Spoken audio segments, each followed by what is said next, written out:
The young man found himself in a completely unfamiliar place. He lay on the soft grass and stared in confusion at the strange scenery around him. For a long time, the boy hesitated whether to get up, because he had no idea how he had gotten into this forest in the first place. Strange, unfamiliar plants grew all around him. Rising with difficulty, the young man instinctively grabbed his head, trying to ease the sharp pain piercing his temples. As he stood up, the boy suddenly realized that he was in another world, completely unlike the one he had lived in before.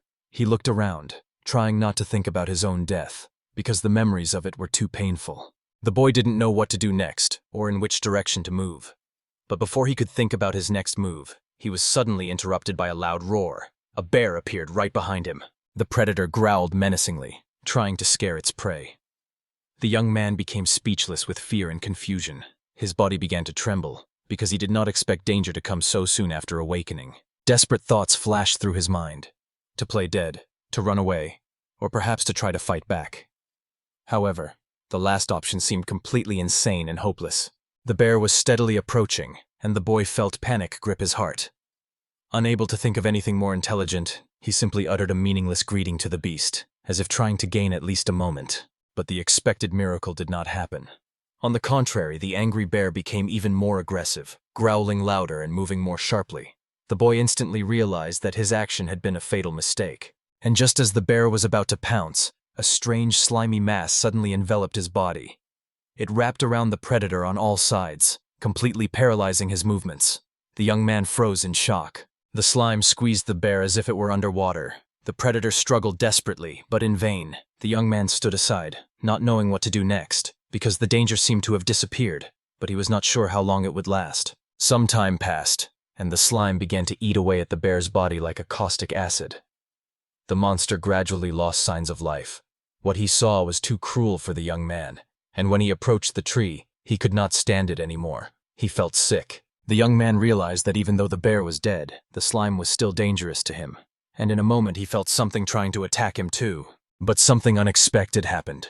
The shelter he had managed to hide behind suddenly collapsed behind him. Looking back, the boy saw that the slime was right next to him, almost touching him, but the crowd suddenly stopped and did not move any further. It froze exactly where the bear had just died. The boy tried to calm his breathing and force himself to think soberly about his next steps. Now he did not want to repeat the reckless mistakes, as in the case of the bear. The young man realized that he had to better understand the laws of this world. That encounter with the slime was only the beginning of the trials that awaited him. To protect himself a little, he picked up a branch from the ground that resembled a wooden sword. He convinced himself in his mind that with this tool he could at least crush spider nests or defend himself against small creatures. Wandering through this forest, the young man suddenly saw several people. At first he was delighted, thinking that they were peaceful inhabitants. But when he looked closer, he was horrified. Those wild creatures were carrying human flesh with them. The boy, terrified, crouched low to the ground and slowly crawled behind the bushes, hoping to remain unnoticed. He knew perfectly well that the robbers could attack him at any moment. Finally, the young man found the true path. He was so overcome with emotion that he even cried with happiness. To leave a mark, he carved an inscription on a tree, which became a symbol for him of the beginning of a new path. But even so, his heart was heavy. Everything around him seemed too strange and alien. Wandering through the forest for a long time, the boy came across an ancient castle that reminded him of descriptions from fantasy stories. Approaching the gate, he loudly greeted the guards guarding the entrance, but the men in armor spoke an unfamiliar language, did not understand a single word, and immediately seized the stranger and arrested him. It was because of his desire to meet people as soon as possible that the young man ended up behind bars. The guards didn't know what to do with the stranger, so they decided to just lock him up in prison. He didn't want this to happen and shouted that he only wanted protection from the monsters.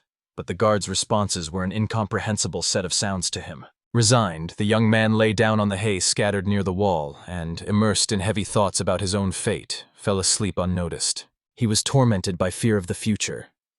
After all, in a short time he had survived a bear attack, witnessed a slime devour a monster, encountered bandits, and now found himself in prison. The boy woke up from a sharp blow. Opening his eyes, he saw a girl in heavy armor in front of him. The blonde was talking to the guards, and then pointed her hand at him. She smiled, and the young man hoped that he had finally found someone who would understand him. He smiled back and even waved at her. But the girl unexpectedly hit him again, making him curl up in pain. Her strength was extraordinary. When the boy fainted, she effortlessly put him in a sack and dragged him somewhere. When he came to, he realized that he was being carried in an unknown direction.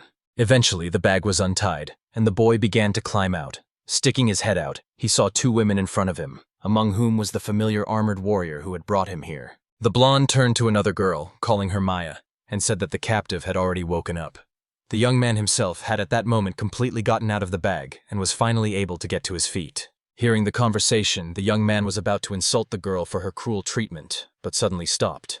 He realized that he was beginning to understand a foreign language, which a moment ago had been unfamiliar to him. The girl with short hair asked him to calm down, as he was in a church. She explained that a special spell had been placed on the young man, thanks to which he could now understand and speak a foreign language. The guy immediately remembered a strange example, a translator in the form of chewing gum. But when the girl in the dress asked in surprise what he was talking about, the young man hurried to change the subject. Standing up, he was indignant that the girl in knightly armor had been too harsh with him. The short-haired girl only looked reproachfully at her friend, who turned out to be named Ilas. The young man admitted that he had many questions and did not understand at all what was happening. But he did not believe that the girls would believe his story, because it sounded too incredible. The priestess assured him that she could detect lies. So if he told the truth, she would undoubtedly believe every word he said. The young man was sincerely happy to meet such a person, and even asked permission to hug her. The girl was touched, but the knight nearby impatiently remarked that he should finally get to the story. The boy thought that if he had such an ability to distinguish truth from lies, his life would be much easier. Then he frankly admitted that he had come from another world and gave his name, causing both girls to blush with embarrassment. When he finished his story, the girl from the church confirmed that he was indeed telling the truth. Ilas noted that such a story was very difficult to believe. The young man told about the bear and the slime that tried to eat him. He admitted that he was afraid of dying, but he didn't have time to finish because the girl in the dress grabbed him by the shoulders. She asked if he had really escaped from Black Demon Slayer Mountain. The boy didn't even know that the place had that name. The girl added that it was dangerous even for dragons, let alone humans. Hearing about dragons, the young man thought with delight that he would certainly want to see them with his own eyes. The girl explained that the bear he met had eaten a fruit that lured victims straight into the slime's lair. When Ilas suggested that the young man had probably also brought these fruits with him, he embarrassedly admitted that he had eaten a few because he was terribly hungry. The girl from the church added that his mana level was too low, so the effect of the fruits couldn't fully take hold of him. The boy thought about his mana. He felt neither power nor special abilities. It seemed to him that even an unremarkable boy like him should have received exceptional power, because that's what usually happens in such stories. The girl in the dress explained that it was impossible. With such a meager amount of mana, he couldn't have any abilities. The boy wondered bitterly why he hadn't gotten anything after his rebirth. He realized that in this world he was no more dangerous than an ordinary beetle, which could easily be crushed with his foot. Apart from his stick, he had nothing to protect himself from. But this did not upset him at all. On the contrary, the boy consoled himself with the thought that, without strength, he would not pose a threat and would remain in relative safety. Ilas was surprised to note that he had managed to reach the city without any equipment at all. To this, the boy gravely reminded her that he had a staff that he used. The knight smiled and replied that she didn't know it was his weapon, so she simply used it as kindling for the fire. The boy realized with despair that now he had nothing left. Ilas added that he should be glad at least that he was alive. After all, robbers often appear in the mountains who spare no one. The boy said that he had indeed seen such people. Ilas asked in surprise if she understood him correctly. The boy explained that while looking for a place to hide, he came across several gloomy people who looked very much like bandits. Hearing this, the blonde grabbed him by the collar and started shaking him, demanding to know exactly where he had seen the criminals. The guy begged to stop, because it was difficult for him to even speak. To stop her friend, the priestess shouted at her. Ilas finally put the boy down and hastily apologized. The young man felt both resentment and anger at the fact that Ilas had used force in a way that could have killed him. The girl in the dress doubted whether he would even be able to find the exact meeting place with the bandits, but the boy confidently said that he could, because he had left an inscription on the tree nearby. The priestess smiled with emotion and even wanted to hug him, but he asked her to be more careful with him. Ilas did not want to waste any more time on sentimentality. She declared that she would immediately gather a detachment to go into the mountains, and that the young man must go with them to show the way. This did not please him at all. Turning around, the girl introduced herself in full. She said that her name was Ilas Ratzel, and that she was a knight of the kingdom of Tis, who had been ordered to track down the robbers in the mountains. The boy clarified that they were hiding near the entrance to the cave and inside it. Meanwhile, 2 bandits were guarding the entrance to their lair. One of them suddenly walked away. The dark-haired one asked where he had gone, and heard in response that he had gone to relieve himself. Left alone, the robber sighed heavily. He was tired of guarding the cave, and he dreamed of seeing a beautiful woman with an attractive figure in front of him, and not this cold mountain wasteland. The robber was eating something and muttering aloud that he was tired of seeing only ordinary female traders in the market. But his boring monologue was cut off suddenly and abruptly. In a few seconds, the bandit's life was cut short. The spear swiftly pierced his head. The man didn't even have time to react. His body fell to the ground lifeless. Ilas, jumping out of cover, hit the enemy squarely in the head. Another knight grabbed the second bandit, but warned that he had managed to use the detection magic, so the rest of the criminals would realize that they had been exposed. The young man was surprised that even the robbers possessed magic, but Ilas calmly assured him that there was no reason to panic because the cave had only one exit, and the squad would be able to quickly destroy all the criminals. The dark-haired boy was nervous, but he still tried to trust the knight. Her confidence and strength made him believe that she knew what she was doing. However, it was not only Ilas who impressed him. The entire detachment acted with lightning speed. Brave and disciplined warriors rushed into battle without a shadow of hesitation. The young man realized that they were all distinguished by courage and indomitability. The blonde looked back at the boy and sternly reminded him that it was time for them to move forward as well. He was afraid, but he obeyed and kept up with the team. As they entered the cave, a fierce battle erupted before their eyes. Knights and bandits converged in brutal attacks, each trying not to give the enemy a chance. Blood flowed like a river.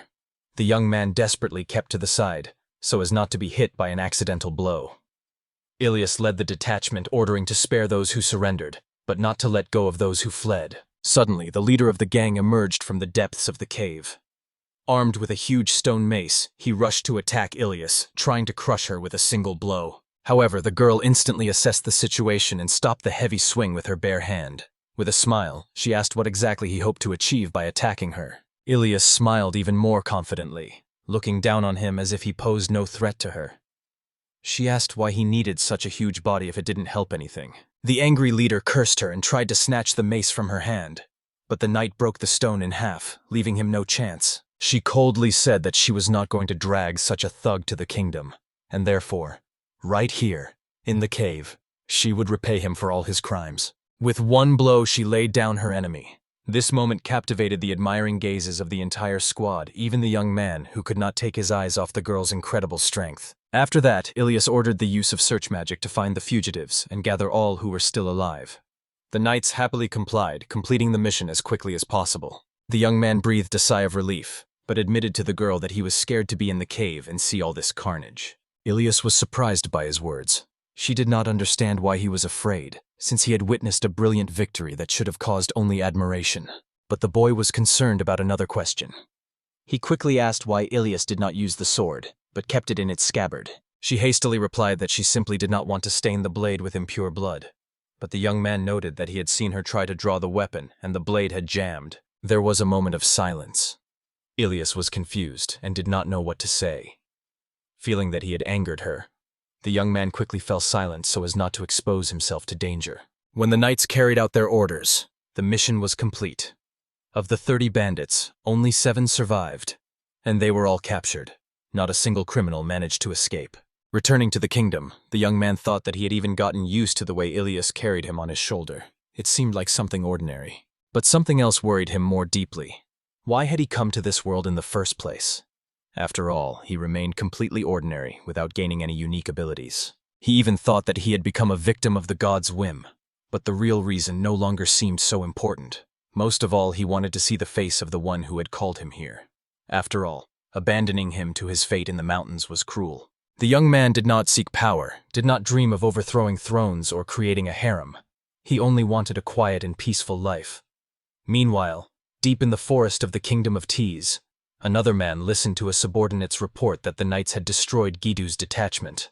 He just smiled and said that he didn't care. He knew very well that the bandits were not fools. The leader of the Mountain Bandit Alliance, named Dola, added that people feared his wrath more than the torture of ordinary knights. After completing the mission, Ilas returned to the palace of the Kingdom of Tease and went to the meeting hall. King Maritotes thanked her for her excellent work and noted that the knights had done brilliantly this time. She bowed and promised to continue to faithfully carry out orders. The king asked if she had obtained any useful information. Ilas replied that the prisoners were being interrogated, but they had not yet revealed anything important, so it would take some time. The king, having listened to her, noticed Lord Leonard raise his hand, wanting to add something. The man said he understood. Lady Ratzel had dealt with the defeat of the robbers, but she was beyond torture, so he wanted to interrogate the prisoners himself. There was a commotion in the hall, and the lord hastily apologized. However, he again pointed out that the Ilas detachment was a small elite group, significantly weaker in numbers than his own warriors. Those present emphasized that the prisoners were not ordinary people, but bandits who had been disturbing the people. The lord looked at Ilas and said that he was ready to help her in her further actions. While Ilas was enduring her doubts about her own strength with dignity, the table was already being set for dinner elsewhere. The young man with dark hair decided to taste the food, as he had not eaten anything for a long time. It was his first meal in the new world. The food was delicious, though the spices were surprising. He did not complain, even when the old man apologized for the modesty of the treat. Last night, when the knights returned from their mission, Ilas had offered him to stay and celebrate the victory, but the boy had refused. He only asked where he could rest, as he hadn't slept for 2 days. The middle-aged man gave him a change of clothes and showed him a place to stay for the night, after which he quickly left. The next day, the boy thought he was lucky to meet such a kind grandfather, and asked him his name. He replied that his name was Karagugesta Domi Tukovkin. The boy didn't understand a word and asked again, but even the repeated name sounded incomprehensible to him. Seeing the confusion, the old man added that the young man could simply call him Grandpa Cargo. When the meal was over, the old man asked if the boy had time to go with him. The boy agreed, and the man took him to Ilas. She apologized for the inconvenience and asked for advice. The knight explained that she could not get the necessary information from the bandits. The guy asked if the interrogations were still ongoing. Ilas confirmed that interrogations were ongoing, but the criminals stubbornly refused to reveal the secrets of their relationship. The guy ironically remarked that he had not expected to see such a strong girl powerless in front of several criminals. The girl exhaled heavily and said that everything was much more complicated than it seemed at first glance. She explained that even baits don't work on bandits, because they always use magic to avoid encounters with warriors. The criminals had detection magic that allowed them to sense creatures with mana within a certain radius. The boy wondered why the knights didn't use the same magic. Ilas showed him a spherical stone, explaining that the bandits carried anti-magic stones with them. She added that such stones suppress magic, and their power and price depend on the size. Even a poor child could buy a small ball. The boy was shocked by their affordability. He noted that because of such things, mages are clearly underestimated in this world. Ilas confirmed that although warriors can use magic, during battle there is always a stone nearby to neutralize them. The boy realized that it was almost impossible to create even a single powerful spell here. And this world turned out to be just as cruel as the previous one. Later he suggested that perhaps there was some magic in hypnosis that would help with interrogation. The girl replied that the bandits protected themselves from that too. Small anti-magic stones were implanted in their bodies, even in their brains. It was impossible to remove them without killing the prisoners. The boy thought for a moment, then turned to Ilas. He offered to help and said he would try to interrogate the criminals himself. As he sat down in front of one of them, the boy heard the bandit get angry and demand to know who he was. The young man calmly endured the rudeness and said he did not want to use force. But the bandit snapped that he would rather die than say anything. The guy carefully assessed his condition, examined his body, and noticed old wounds left from previous torture. He spoke casually, reminding the criminal that the death sentence was already awaiting him. But the bandit was not afraid because he had long been ready to die. The boy did not understand why the man was still silent. The young man added that after his death, his comrades would immediately forget about him.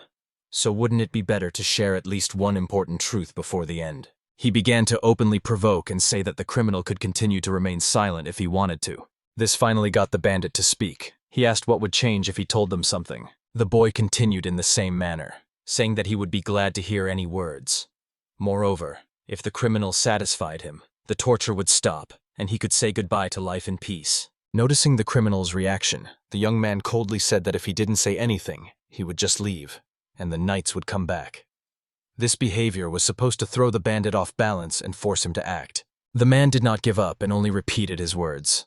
He was convinced that his death would not change anything, and was ready to accept it without resistance. Then the bandit grabbed his head and added that someone was instilling eternal fear in him and his comrades. So death from torture was an easier way out for him than giving away this secret. The young man finally understood.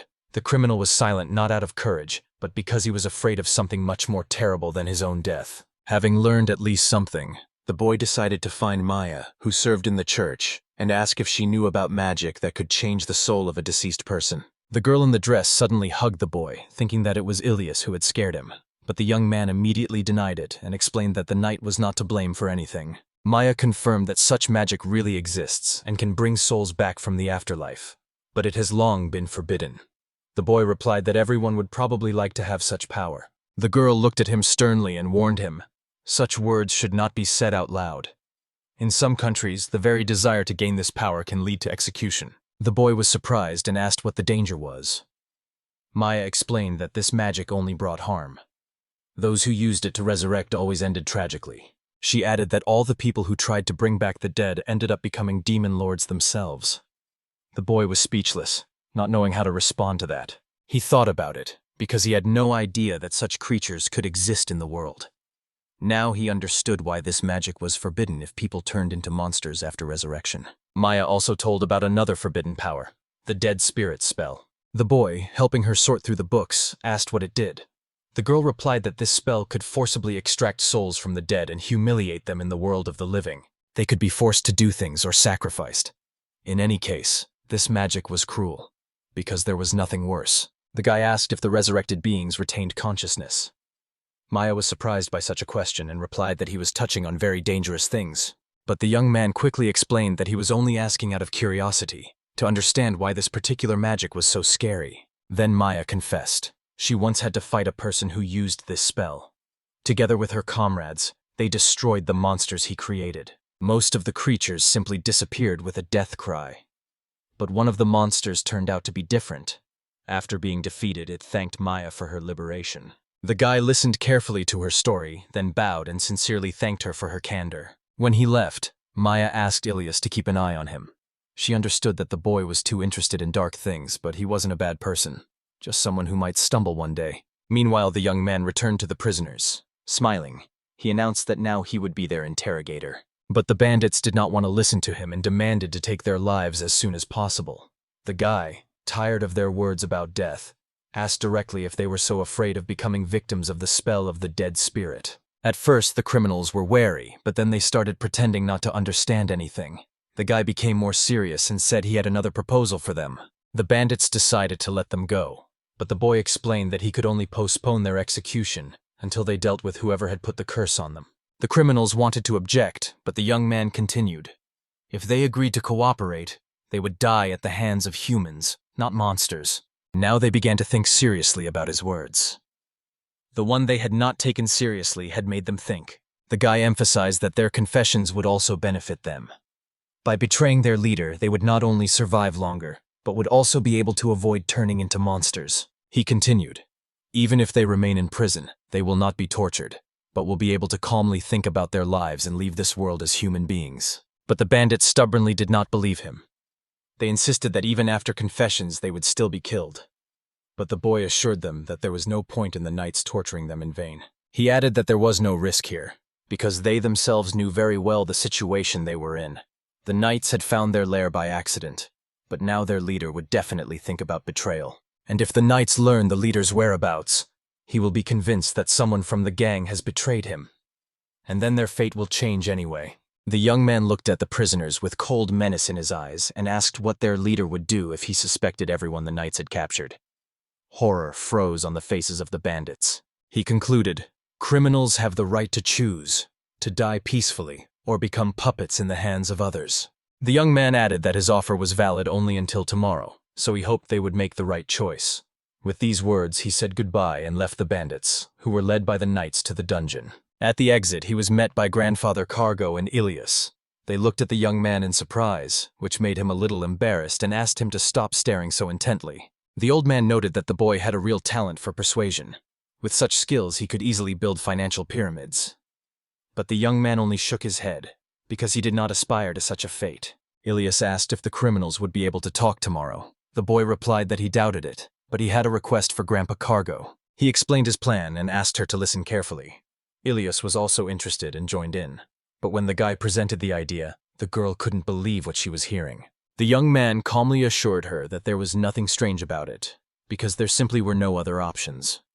Grandfather Cargo agreed, but Ilas still remained dissatisfied.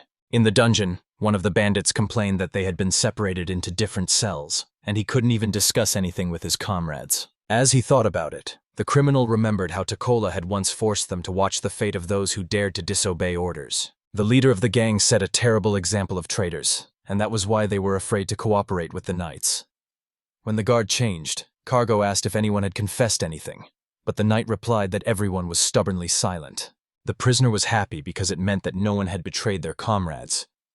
However, the knight added that the execution would only be postponed, so more food would have to be provided for the prisoners. Grandfather Cargo noted that this was not a problem, since they would postpone the death of only 3, and the rest would be executed soon so as not to waste supplies. The bandit turned pale. The old man explained that even if everyone wanted to cooperate, their testimonies would coincide, so 3 alive would be enough. Hearing this conversation, the prisoner finally understood the meaning of the young man's words during interrogation. It wouldn't matter to their leader who had betrayed him. He would suspect everyone. The criminal called the guard and said that he would tell everything he knew.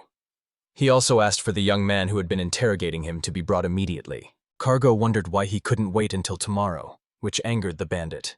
But the guard explained that the boy was sleeping now, so it would be easier to write down the statement on paper. The prisoner was given a sheet of paper and a pencil. He hesitated, but remembering the fate that awaited those who were executed, he nevertheless decided to write as much as possible for the knights. The curse was falling from his lips, but he diligently brought out everything he remembered about his leader. Cargo stood nearby and watched the process closely. The next morning, Ilas reported that 5 of the 7 prisoners had decided to talk. The boy was eating breakfast and said he would talk to them again in person to find out the details. But when he tried to take their confessions, he realized that Ilas would not give him the notes. The young man looked at her in surprise. She was in no hurry to give in and asked him directly, who was he in his world before he came here? After all, no one knew his past. He didn't tell her anything about himself, so the girl doubted his motives. She didn't like the way the guy took advantage of people's weaknesses. Ilas explained that this is what criminals or those associated with them usually do. The guy interrupted her and said that he was just an ordinary person who wanted a quiet life. The girl in the armor couldn't believe it. She still didn't understand why he had chosen this method of obtaining information. The young man calmly explained, "A peaceful life is when a person does not want to create problems for himself and tries to avoid trouble." In his previous world, there were many ways to learn about other people's perspectives. Communicating with people brought both good and bad encounters. To live a normal life, you need to know how to protect yourself from bad people and how to behave around them. That's exactly how his past life went. But Ilas still didn't understand what he really was like, because he behaved differently with her than with the bandits. The guy replied that he simply chose his behavior depending on who was in front of him. He added that Ilas always remains a knight in any company, and that is what makes him different. The girl concluded that he could become evil when he encountered evil. But the young man assured her that he would only become one who could understand evil. The blonde didn't know what to say to the young man's words, so she just silently watched him slowly drink his tea. Gathering her thoughts, she raised the mug and said that now everything was clear to her. She compared his words to a distorted mirror, and a slight smile appeared on the young man's face. They stood side by side, drinking tea, and the girl added that living peacefully was actually not easy at all. When the 3 of them gathered, Maya reported that after processing the prisoners' testimonies, certain conclusions could be drawn. It turned out that the robbers had united into a large organization called the Bandit Alliance, led by a one-eyed man who possessed forbidden magic. The leader was called Dola. He once belonged to a squad of assassins in one of the kingdoms. After violating the ban, he was declared wanted. He committed crimes in the country of Garn, and later ended up in the kingdom of Tees. The young man understood. Dola uses the experience gained from his criminal past. Therefore, he can be defeated if he studies his habits and predicts his actions. The boy's thoughts were interrupted by Ilas. She said that his thoughts sounded like the thoughts of a criminal. Maya also agreed. When the young man went out into the city, he noted how rich and prosperous the kingdom of Tees was. He remembered that he still hadn't seen the streets properly, since he had first come here in a sack when Ilas had dragged him to the castle. The boy suggested that the king was a good ruler. Ilas confirmed that both the current and previous heirs to the throne had always cared for their people. That was why she was happy to serve as a knight for the good of the state. She added that the more prosperous a country becomes, the more merchants come. But with them come bad people, and they must be fought. The boy pointed out that the bandits' organization was too large to be easily destroyed. To this, Ilas replied that she would seek help from all the knights under the leadership of Lord Ragdo. Lord Ragdo was one of the royal generals who guarded the kingdom of Tees, and Ilas herself served as his subordinate. The young man asked how many warriors were in her unit. The girl confessed, only 30. Then he asked if there were other units, and if it was possible to join forces. Ilas fell silent and was slightly taken aback by his directness. She admitted that he was right. You shouldn't put your reputation above everything else. You should ask for help, even if it seems like weakness. Ilas understood well that the safety of the residents was above all else, so she decided to immediately organize a meeting and ask other units to join. The boy asked if they could hold the meeting in the barracks. When she asked why, he explained that he was a foreigner and unlikely to be allowed into the castle. But the young man wanted to be present in person, so that no one would discuss his plan without him. So Ilas waited until evening and summoned her allies to a building near the castle. She thanked everyone who showed up late at night and began to lay out what she wanted to discuss. But the Lord interrupted her, asking her not to go into details. He turned to those present and asked how many knights the commanders were willing to provide to help Ilas. After a brief discussion, Lord Ragdo declared that he had the largest force, 300 warriors, so he should take command. The boy immediately understood his intentions. The Lord sought not to help, but to appropriate the merits. Grandfather Cargo whispered that not all men were ready to recognize the merits of Ilas because she was a woman. While the commanders argued, the young man thought that it didn't matter whether the leader was male or female. What mattered was how effectively he carried out the task. Cargo was tired of listening to the endless humiliation and distrust. He pointed at the young man and said that he was the one who should express his opinion to stop the pointless arguments. Everyone fell silent and turned their gaze to the boy they had barely noticed until now.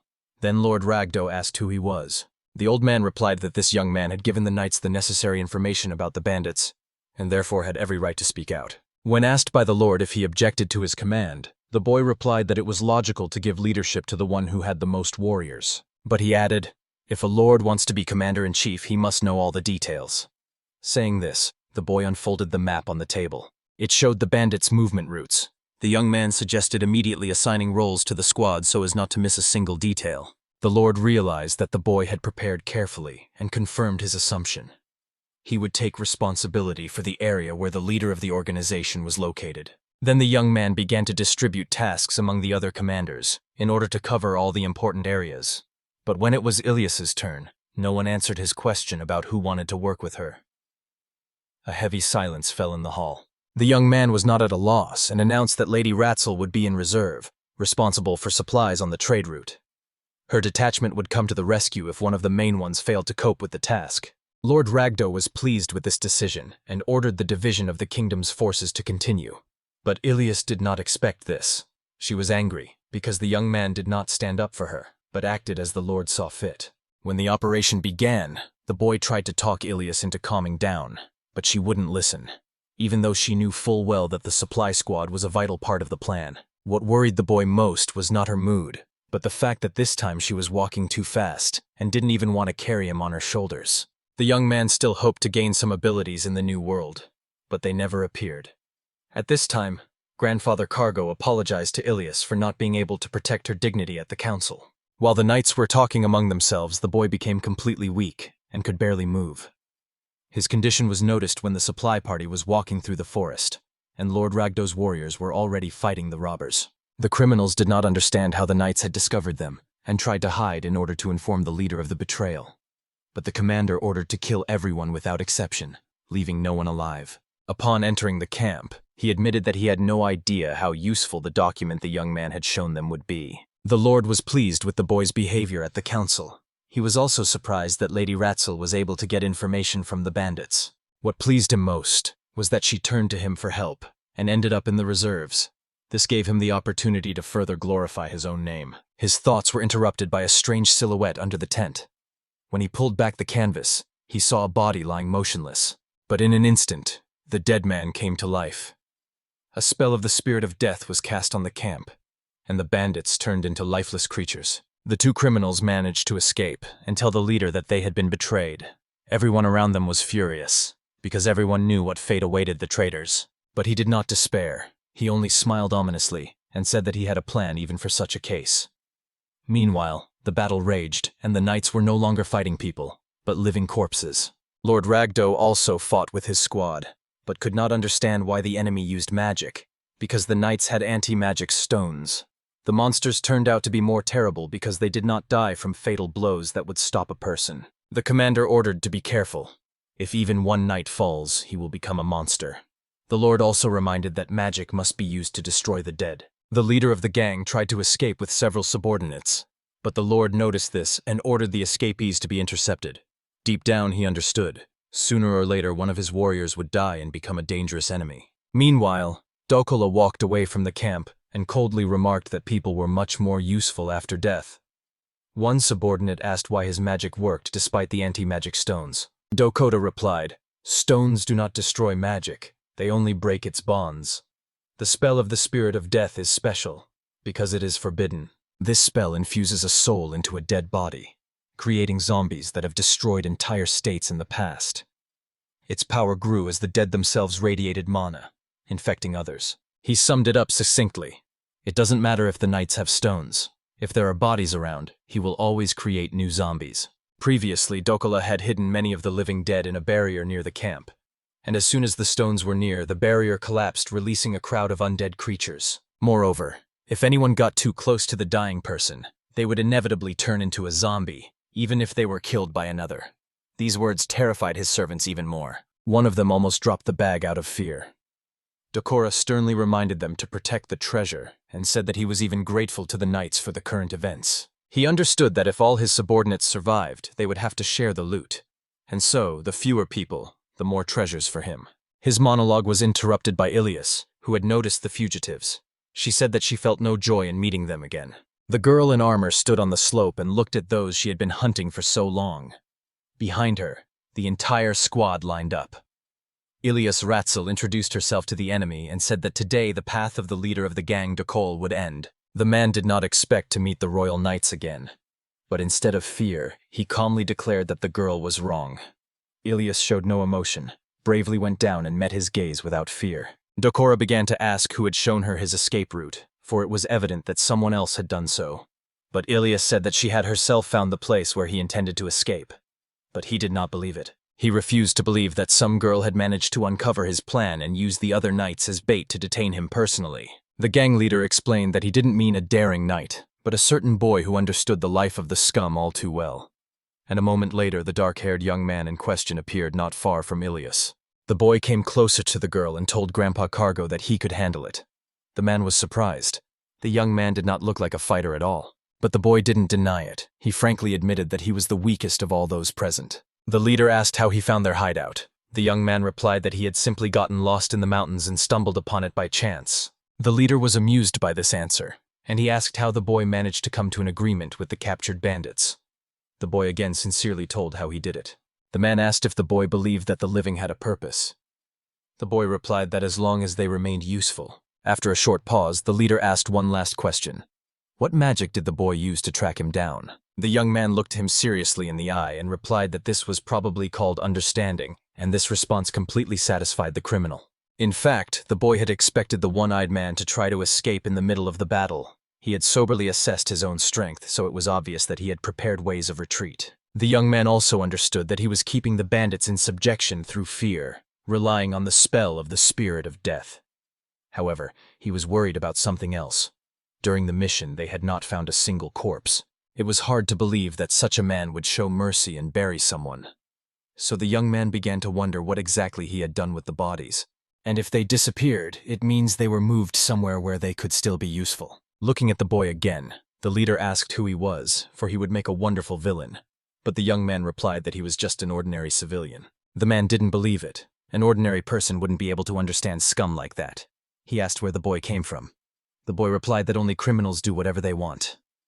The leader's smile became more sinister. He looked intently at the young man's dark hair and eyes and said that he had clearly lived on Earth. The boy couldn't believe what he was hearing. His reaction only confirmed the criminal's suspicions. He said that meant the Earth really existed. The young man was confused and asked how he knew about it. The young man laughed and replied that he had known about the other world for a long time. Then the leader angrily exclaimed that it was through the Earth that the spell of the spirit of death destroyed his life, brought darkness to this world, and gave birth to the magic of resurrection. It was Earth, the cursed parallel world that created all the forbidden techniques. Hearing this, the young man was stunned. Even Ilas could not hide her surprise. The boy couldn't believe that the resurrection magic came from the people of Earth.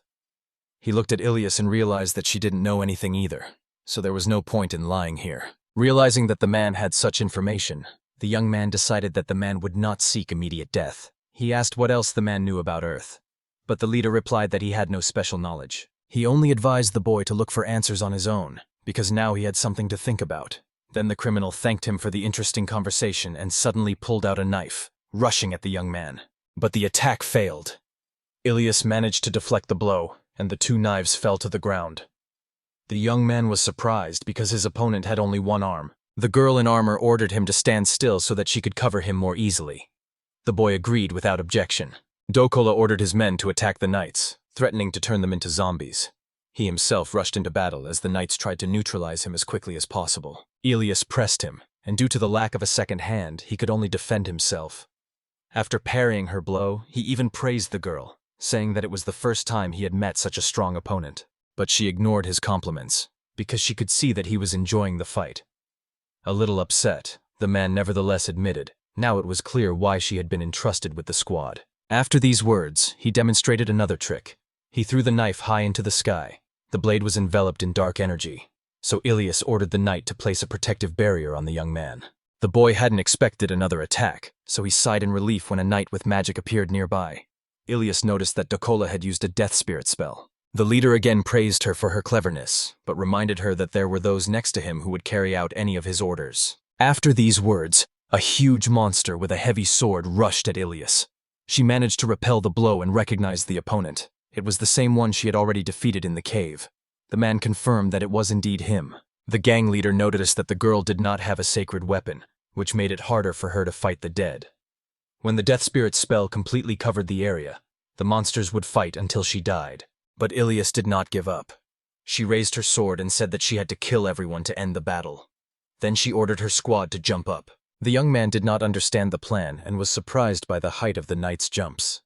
Dola understood her plan and threw anti-magic spheres, shouting that he would not allow the use of magic.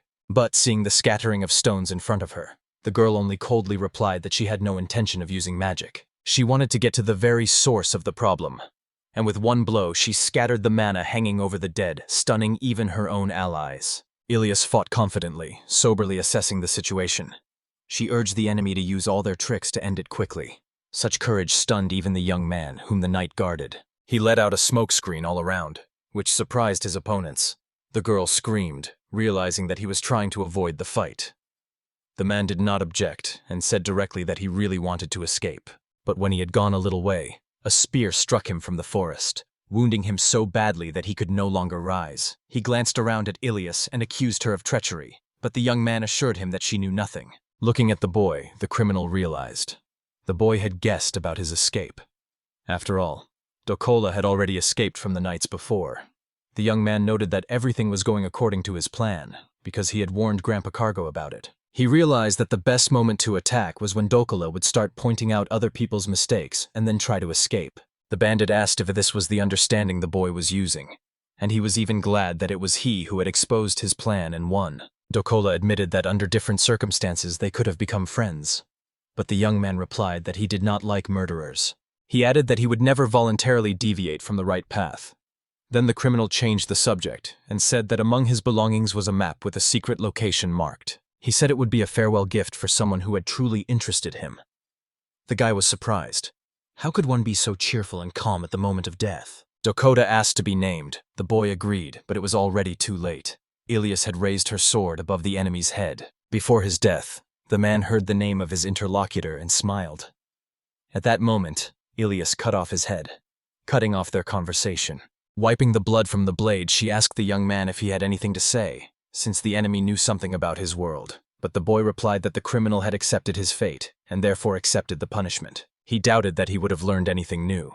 However, he admitted that he wished Dola had lived at least a little longer.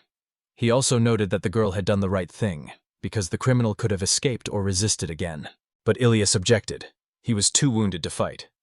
The boy, however, stood his ground and said that she had done nothing wrong, because he had only created the conditions for the leader's defeat. She still replied that his plan made sense, even though she didn't like it.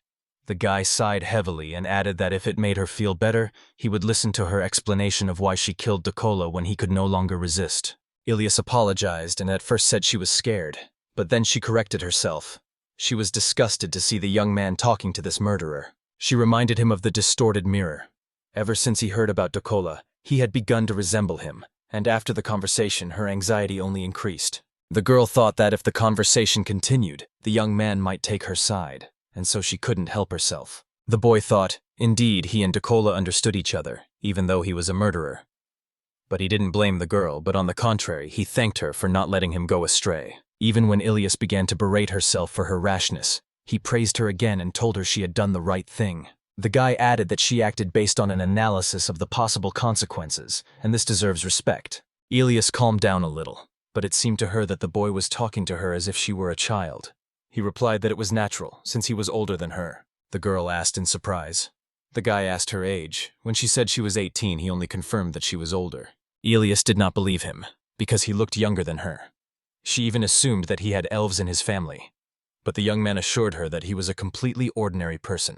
Remembering how he addressed her, Ilas decided that he was no more than 16. After all, he was Japanese and did not look at all adult, more like a teenager. Upon learning of the age difference, the girl hurried to apologize, but the young man assured her that there was nothing to worry about. Ilas looked confused, so the boy decided to act like someone over 18. She hadn't expected such seriousness and blushed, admitting that he looked more grown up now. After the mission was over, they rode together in the cart again so as not to have to walk. The knights managed to destroy all remaining bases without casualties. All zombies were destroyed thanks to Maya. Although there were injuries, not a single warrior of Lord Ragdo's squad died. The boy thought that Commander Leonor was a good warrior, but he lacked tact. He also learned that Dokola's head would be put on public display. But what worried him most was that there were people in the world who knew about Earth, and that it was there that forbidden technologies had once been created. He realized that the path to a calm and ordinary life in the new world was still very long. Meanwhile, as the troops returned to the kingdom of Tees, somewhere in the mountains, a man with the ears and tail of an animal sat in a tent. He looked out of cover as it got dark, but he didn't know what to do next. Finally, the young man woke up for the first time in a private room on a regular bed. He stood up and felt that for the first time since entering this world, he had been able to truly rest. But he was still bothered by the pain in his muscles after the mission. Thinking back to the previous day, he recalled his conversation with Ilas after returning to the kingdom. When the girl asked what he wanted, the boy replied that he first had to get permission to stay in the country. She said that there would be no problem with that. Then he wanted to find a permanent home and asked for advice. He planned to learn the language, since he was still under the spell. He also looked for a part-time job to support himself and save money for a new home. But the girl objected. He wouldn't be able to do everything at once. Then the young man joked that it would be better to go back to prison, where at least they would feed him. Ilas sighed heavily and said that better conditions awaited him. She offered to live in her house until he found his own shelter. There were free rooms in her house, and she immediately said that she wouldn't charge for accommodation. The guy was delighted and quickly agreed. Later, the girl suggested that he had planned it this way from the beginning because he agreed too quickly. But the guy assured her that he didn't want to cause any problems, and living together would only make his life easier. It was thanks to the kindness of Ilas that a young man who had found himself in a strange world with nothing began a new life. Her house was near the market, and he temporarily lived in one of the rooms. Not wanting to stay at home, the boy decided to go for a walk, hiding his black hair, which stood out too much. When he arrived at the market, he saw many people selling their own vegetables and fruits. He quickly understood the local money. A copper coin was worth 100 yen, a silver coin was worth 1,000, and a gold coin was worth 10,000. Prices easily correlated with Japanese ones. While wandering the streets, surprised that there was no salty food, he witnessed a girl who, in her haste, fell and spilled a basket of vegetables and fruits right at his feet. The guy immediately asked if everything was okay. She got up, thanked him, and said she was fine. But when she saw someone else's basket broken, she got upset. Then the guy decided to help her so she wouldn't have any problems. He placed the basket in front of her and ordered her to put everything back together, as he had already bought the scattered groceries. In order not to disturb passers-by, the young man quickly led her away from the center of the street. The girl sincerely thanked her savior and hurried to introduce herself. Near the building, she said that her name was Syra, and that this was her tavern called the Dogbone. But the name did not impress the boy, and at that moment, someone pushed him. A man came out of this house and asked who the stranger was next to the girl. After listening to the explanation, he calmed down and realized that the young man was only helping. Convinced that he was dealing with a good man, the tavern owner, named Gauss, introduced himself and offered to refund the basket. But the boy asked to cook him dinner instead. Hawes agreed, and Syra said awkwardly that their food wasn't the best quality, but the boy had no other choice. While waiting for his meal, he asked the girl about the new city. It turned out that Syra was studying and working as a waitress in her free time, in order to fulfill her dream of opening her own clothing store. She complained that no one wanted to take her on as a student, so she had to learn on her own. With the money she earned, the girl bought fabrics and tried to sew her own products. Syra smiled sincerely, because she liked what she was doing. The young man immediately noticed how cheerful and optimistic she was. The boy was a little taken aback, realizing how different he was from the girl. But she interrupted his thoughts and asked where he was from and where he lived now. The young man replied that a knight had helped him and given him a room to stay in, but when he clarified that it was Ilas Ratzel from the Ragdo detachment, the tavern owner and the waitress froze in shock. They couldn't believe that this was a man who could cut down an entire forest with one blow. The young man didn't know that his girlfriend was so famous. Syra said that there was no one in the country who hadn't heard of her. She added that Lady Ilas had won the swordsmanship tournament, defeating all her rivals. The boy tried to change the subject and talk about his grandfather, but it turned out that Syra knew about him too. The old man held the title of Spearmaster and was one of the top 5 masters in the entire TSA association. The guy was upset to realize that he was surrounded by only celebrities. When Syra asked if he was the same one who had helped catch the mountain bandits, he replied that he had only shown the way. The girl said that she would have loved to see Lady Ilas fight. But when she heard from the young man that the fight was an unpleasant sight, she immediately disappeared. Seeing her upset, the boy regretted that he had spoken to her too seriously. Later, Syra repeated that Ilas was a wonderful person, although many people did not think so. She hastened to clarify that she did not share that opinion, but the boy understood it anyway. The young man decided to encourage his new acquaintance and said that there was nothing to worry about, because Ilas always triumphs over evil. Syra beamed with joy at his words. When Goss brought this food, the boy thought he would bring Ilas here because she had friends who supported her. But as soon as he tasted the food, he immediately spat it out. Syra asked in surprise if everything was that bad. Because of this taste, the boy decided that he would only show this place to Ilas when they cooked better. In response to his reaction, Syra only reminded him of what she had warned him about. After meeting Goss and Syra, the young man returned to the church and turned to Maya for help. She noticed how quickly he was making new friends. Remembering that he had eaten at church another time and the food there had been quite tolerable, he told him about Goose and asked Maya to teach him at least one delicious dish. Seeing how surprised everyone present was, he asked Maya if she was some kind of celebrity. Goss couldn't believe that the young man had asked the head of the church to teach him how to cook. When he asked, Maya replied that she had once been a demon hunter. When he asked if she had any free time, she said that she had just finished a report. She explained that usually the younger employees handle the documentation, and she agreed to help, so the guy said he would hand over the tavern kitchen to her. He also mentioned that salt was not sold at all in the country. Maya explained that salt was a delicacy for the nobility. The guy was surprised, because in his world it was an affordable commodity. Maya advised him to contact a trading company and negotiate a price reduction and regular deliveries. The guy asked to tell me more about the person who was selling it, and also wanted to know about the transfer spell. Hearing the second request, Maya was at first surprised and asked if he had any problems.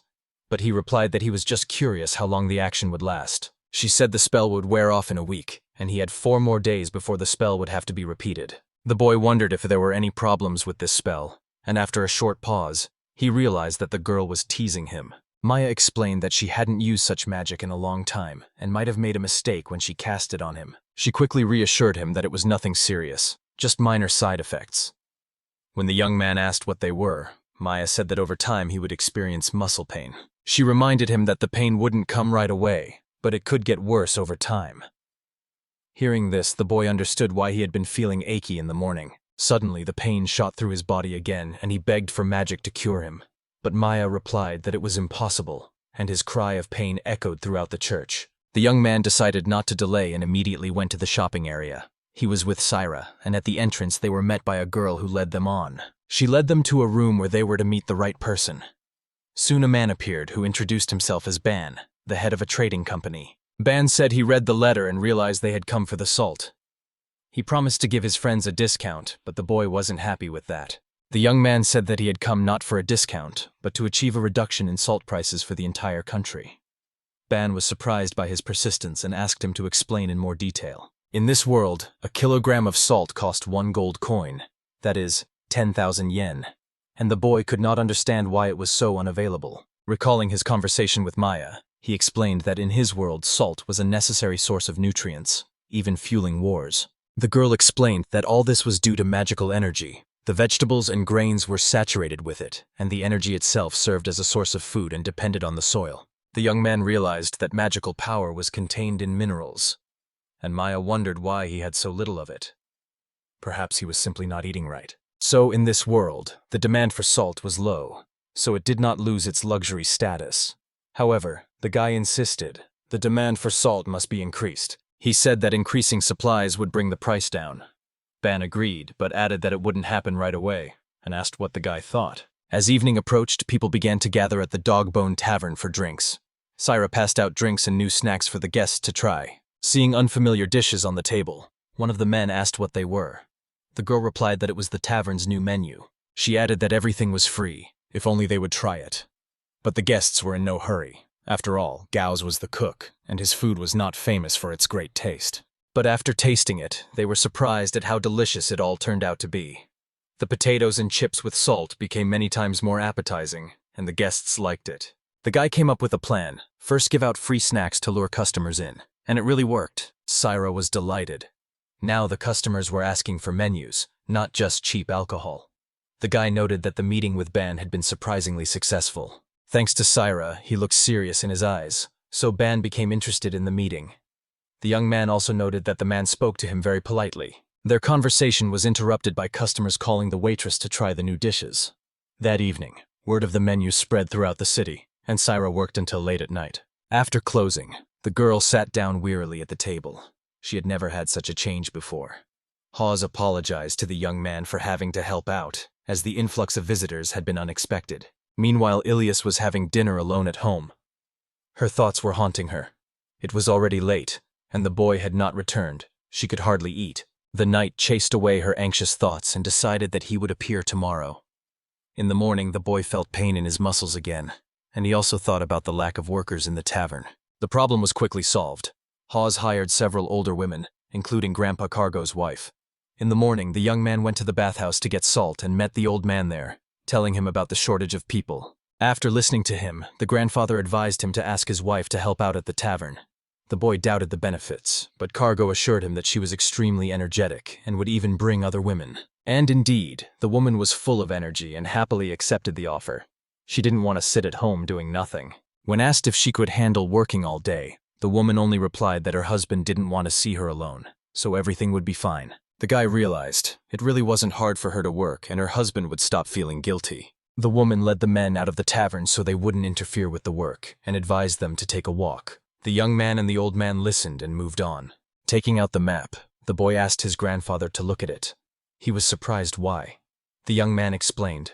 It marked the places where Dola hid treasures, as well as the bases and caves of the bandits. Before his death, the criminal said that something important was hidden in one of the bases, and the young man suspected that it might be connected to Earth. He asked what had happened to the original maps. The grandfather replied that Ilas had given them to Lord Ragdo to deliver to the king. The guy understood. As soon as the cards reached the king, the bases would begin to be searched. Cargo assumed that the campaigns would begin in a few days. The young man doubted whether he would have time to find anything, but he didn't expect the old man to suggest leaving right away. Cargo knew. The young man wanted to know what gift the bandit had left him. The boy wasn't sure if they would be able to search for the treasure on their own, but the grandfather replied, "We must hurry before they were banned." Taking the horses, they set off for the bandit bases. When they reached the forest, they left the animals to walk at their own pace. The boy asked if they would be in any trouble, but the old man assured them that the horses could fend for themselves. The young man worriedly asked if such strong animals would attack passers-by, but the old man only laughed and said again that everything would be fine. As they walked through the forest, the boy asked if it was true that the grandfather had defeated a wyvern by throwing his helmet at it. The old man was surprised how this ancient story had reached the young man. The old man confirmed that it was true. He threw his helmet at the flying monster because he felt too sorry for the spear that he loved above all else. After finishing his short story, The grandfather pushed back the branches and called the young man to follow him. It turned out that he had found the entrance to the cave, marked on the map in a different color. Cargo warned the boy to be careful. They went inside, lighting a torch. There was nothing dangerous or unusual in the cave. There was ordinary straw on the floor, knives, magic stones, and barrels nearby. But in the treasure chest was an old book, or rather, a diary. Taking it in his hands, the young man realized that it was indeed an old one, and assumed that it was Docola's diary himself. But when he read the inscription, he froze in shock. The old man immediately asked what had happened. Cargo came closer but couldn't make out anything. The language was foreign. Then the guy explained that it was Japanese hieroglyphics, and only he could understand what was written. The old man was surprised and asked if Japanese was his native language in the past world. The young man confirmed and added, on the cover it was written, the fourth sample of the observation records of the Blue Demon King. They were looking at the book together, so this was indeed Docola's parting gift. There was no doubt about it. Cargo asked if the boy wanted to read it now. Horrors surfaced again in the young man's memory. The creation of the Demon King, the forbidden resurrection spells, and all of this had come from an earthling. The book was tattered, the writing barely holding up. The boy looked back at the old man seriously, as if he wanted to explain something to him. The old man was shocked by the news that the boy was from another world, but still tried to believe him. The young man asked him not to tell anyone, especially Ilas and Maya. Cargo understood that he didn't want to ruin their relationship, and asked what the boy wanted. The boy replied that he would read the book, but not right away. The old man remarked that he might lose his chance, but the boy explained that once the truth came out, the world would change. He preferred to put that burden aside. Cargo nodded and promised to keep the secret. The young man smiled broadly, trusting his grandfather. After all, if the others found out, he would be tortured. He asked the old man for a favor, and the old man already guessed what it was about. Cargo assured him that he would give the book to Lord Ragdo and the king. The boy smiled, handed him the diary, and they set out from the cave where the old man was lighting the way with a torch. The young man convinced himself that this was the best way out. Cargo, as a knight with an impeccable reputation, would not let him down, and it was better for him to take responsibility. After all, even if the boy had read the notes, there was no guarantee that the old man would have kept the secret. The knights were too loyal to the king, but Cargo had made a promise, and a knight would never break his word. When he came out of the cave, he asked again if everything was okay, as the situation was becoming more and more serious. The boy just smiled and said that he wanted safety and acceptance among the people. Soon they returned to the village. The old man drove on, and the young man headed to the house where the girl was waiting for him. What he saw made him exclaim in surprise. Ilas was sitting right on the threshold, angry and displeased. He asked how long she had been here and heard, since morning. The boy realized that his grandfather was on vacation, and the girl had been alone all day. She admitted with irritation she felt lonely, although it was a useful experience for her. Feeling guilty, the guy quickly apologized and invited her to dinner, but the girl immediately said that there was no food at home. He replied that it was no problem. He had found a tavern with good people. Ilas immediately understood where he had been all day. When the young man tried to tell her about the hike with his grandfather, she accused him of having fun again without her. But suddenly her gaze softened. She apologized, explaining that she had simply wanted to spend the weekend together, and instead she had been offended. Realizing her own inexperience, Ilas felt ashamed. The guy was surprised by her sincerity. Suddenly the young man slapped himself on the cheeks, frightening the girl, and told her to wait until he changed clothes for a walk. She was surprised by such a sudden change in him. After changing clothes, he led her to where he spent his time. As they approached the building, the girl couldn't believe her eyes. He had led her to the Dog Bone, which she knew well. She knew this place as a tavern with good alcohol but terrible food, and thought it was some kind of punishment. But the young man was sure that her impression would soon change. He calmed the girl down again and confidently entered, nodding for her to follow him. It was crowded inside. The waitress greeted the guests, but upon recognizing Ilas, her expression changed dramatically. The reason was precisely Ilas. Sarah ran up to her, showering her with compliments and admiration. The guy was surprised by such sincere joy, but quickly accepted it, and on Ilas's face there was not a trace of the former insult. A voice from the depths of the tavern called out to the waitress. The young man looked in horror at the noisy, ever-increasing number of customers. He quietly asked Ilas if she was willing to listen to him, watching her taste the new dishes. The girl was surprised. The food here was really delicious. But still, gloomy thoughts crept into her heart again. The guy managed to do so much in one day, while she did not. The young man asked what Ilas thought of Syra's greeting. The knight replied that she was stunned, surprised, and perhaps even delighted. The boy explained that she was known not only among the knights of the Ragdo detachment, but also among the common people. After all, Ilas had always aspired to become as incredible a warrior as her father. The girl admitted that someone else's words had too much of an effect on her. The boy agreed that the human heart weakens from accusations and rejoices in praise. Having lost this sensitivity, it simply becomes callous. He added that otherwise her father would have become a cold-blooded murderer of his own heart. But Ilas flared up. After all, her father was a good man. Memories flashed before the girl's eyes. Her smiling father thanked her for the wreath woven from flowers. The boy advised her not to be ashamed of her own inexperience, to seize happiness and turn anger into strength. A grateful smile appeared on Ilas's face as she looked at the confident boy. In battle, she was undoubtedly the best knight, but in everything else she was far inferior to her peers. The girl believed that if she did not live up to her status, she would be no better than a newcomer. However, the young man stopped her. This was not the case at all. He saw his own past in her sincerity, because she still believed in people. Feeling her sadness and vulnerability, he realized that he had brought her here for a reason. There were friends in this place who would always support her. That was why he had invited her here. Amid the noise of fun, Ilas rose from the table to join in the general joy. She felt that these people would become her strength. The celebration continued, despite Grandpa Cargo's wife grumbling about the noise in the hall. The next morning, the sun rose calm and clear. Ilas woke up with a heavy head, barely able to get out of bed. Her memory slowly returned to yesterday's events. She had gotten drunk, but that wasn't what she regretted at all. Wrapping herself in the blanket and clutching the soft fabric, she smiled, for she hadn't been so genuinely happy in a long time. Life continued in the castle. Cargo walked through the lavishly decorated corridors and headed for the right office. Lord Ragdo, commander of the knightly forces of the Kingdom of Tias, greeted the old knight. The old knight brought him an important report. Grandfather solemnly handed over the tattered book. When asked what it was, he replied that he had found it during his own investigation of a map left by the bandit leader.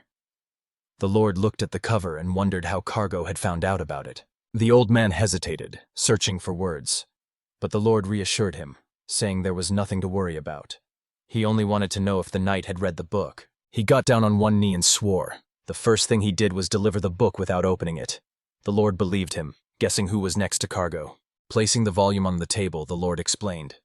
Maya had already told him about the boy, and Ilas had remained silent. Now he wanted to know if the young man was really from another world. The old man looked him in the eye and asked him to keep it a secret. The lord laughed and promised that it would remain between them. He believed that Cargo had not opened the book, but he knew that the young man had seen the title, and the knight confirmed that it was about the fourth sample of the Blue Demon King's research. The lord added that the most terrifying pages in history had always been the Demon King's, and the blue one was the fourth among them. He had to find out where the book came from, but he didn't want to involve too many people. Meanwhile, the young man increasingly thought that he should find a job, since he was still living off the girl.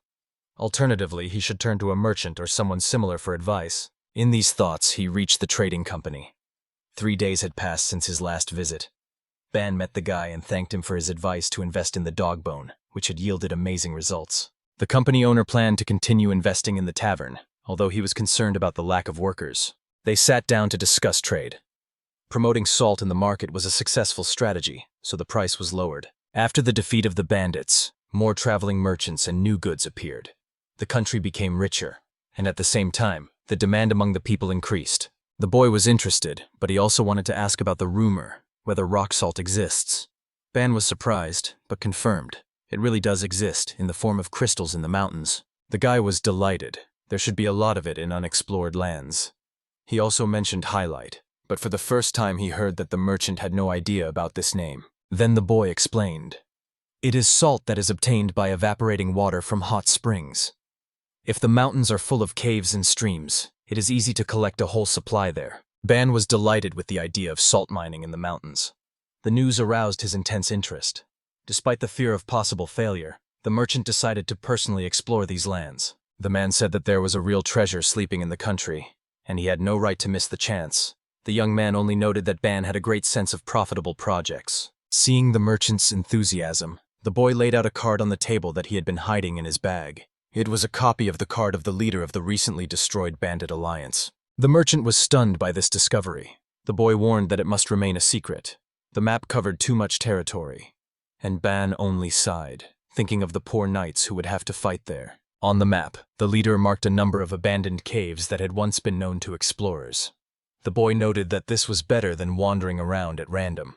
The chance of finding something truly valuable was much higher. Ban never tired of being amazed at the cleverness of this young man. So young, and already thinking like a real strategist. He was finally convinced that Maya's recommendation was not in vain, and yet the man asked an important question.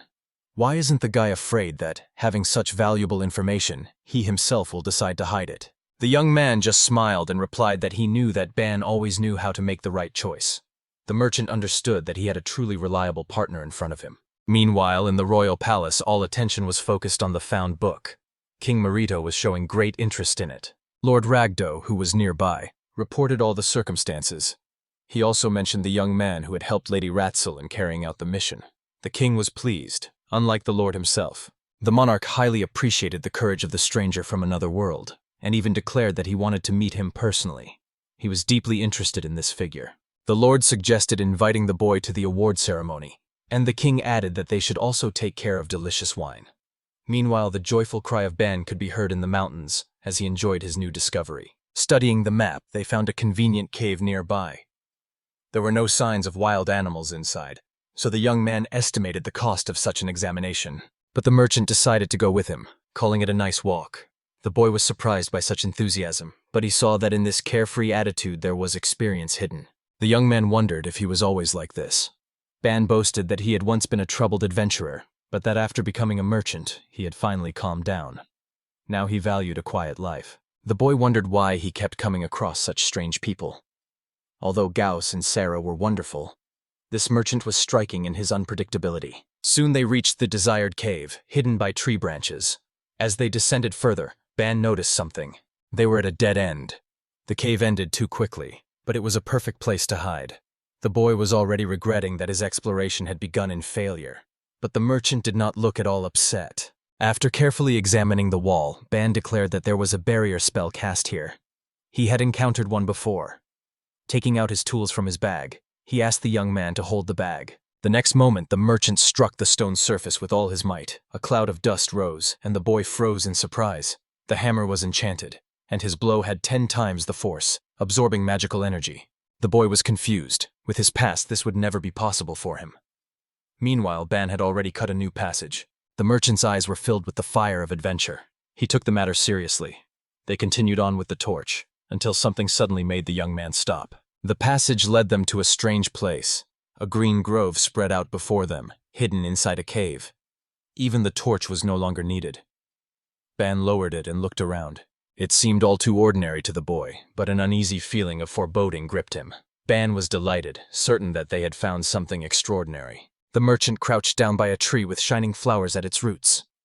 The young man immediately understood where they had come from. It looked like the Black Demon Slayer Mountain. Ban was surprised by the quick guess, remembering the slimes the boy had once encountered. He felt terrible.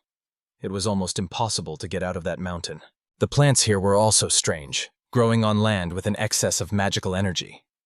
Ban noted that this mountain in the kingdom of Tias was no exception. The merchant was beaming with joy, already dreaming of a new business.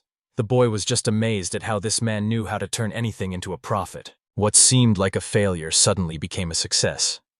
The young man even suggested that there might be medicinal herbs here, but his thoughts were abruptly interrupted. Suddenly everything went dark before his eyes. Ban shouted something, but the boy heard nothing. His body went limp, his consciousness faded, and darkness engulfed him. After a while, his senses began to return. There were voices around him. Someone noticed his awakening, but his vision had not yet cleared. He was asked questions, but the boy only asked to remain silent. As his consciousness gradually cleared, he saw people with black hair and white skin in front of him. His hands were tightly tied behind his back. The boy found himself almost completely bound. The ropes dug painfully into his wrists. Anxiety gripped him. He had indeed become the victim of a kidnapping. His gaze slid to the attackers. Black hair, red eyes, and features characteristic of the bestial race. What he saw shocked him. Before him stood half-humans, representatives of the beast race. One of them sternly put a weapon directly to his neck. The chained young man tried to understand what was happening. One of them declared that only their tribe had black hair, Therefore, he must be either a demon or an alien. The boy feverishly denied it, but they were surprised by something else. He understood their language. They became even more wary and demanded an explanation of who he was. The young man hastened to declare that he had no evil intentions and asked to be untied. But the tribe did not understand his words, and he once again found himself in a hopeless situation. He remembered Maya's words. The spirit spell translates language and remembers the words heard, allowing one to understand everything others say. But one can only speak in a common language. It helped a little, but it also created difficulties. The beastmen warriors began to threaten, demanding to know if he really understood their words. And just then, someone asked who this black-haired boy was. It was Obaba, the elder of the tribe. She looked calm, as if she were seeing a child before her. She had been told that he had been caught while hunting, and that there was another one nearby who had managed to escape. The boy realized that Ban had hidden himself well. The tribe told the elder more. They realized that the boy understood the language but could not speak it himself. Then Obaba approached, raised her clawed hand, and directed magic at his face. The boy shuddered, feeling the flow of energy. He asked what had happened to the spirit mark. The beastmen boys were speechless, for he had suddenly spoken in their language. It turned out that the elder had given him a portion of the tribal magic. The boy asked if it would remove his side effects, but the answer was no. The woman remarked with a smile. The spell was interesting, but cast in a rather strange way. The young man understood that Maya had done it in a hurry, which was why he was tormented by the pain in his muscles. Now he was able to explain to the tribe that he had no hostile intentions and tried to start negotiations. After all, the chance to talk to them could not be wasted. Meanwhile, in the kingdom of Ilas, the summons came.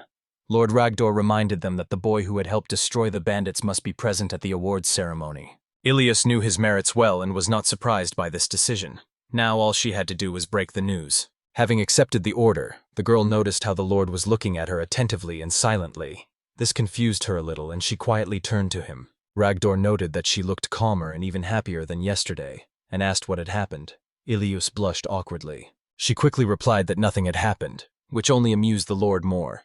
She looked much better than usual. The Lord ordered Ilas to deliver the invitation and see that the boy accepted it. The girl agreed, and Ragdor and Kagru smiled after her. Old Kagru remarked that Ilas had indeed changed for the better thanks to this stranger.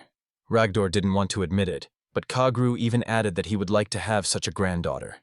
The Lord sternly reminded him that he was her father, not her grandfather. Meanwhile, Ban, out of breath, ran through the forest. Seeing the marked area on the map, he decided to return and help save the boy. Meanwhile, the Black Wolf tribe listened in shock to the news that the Demon King had been destroyed. They were shocked by this news.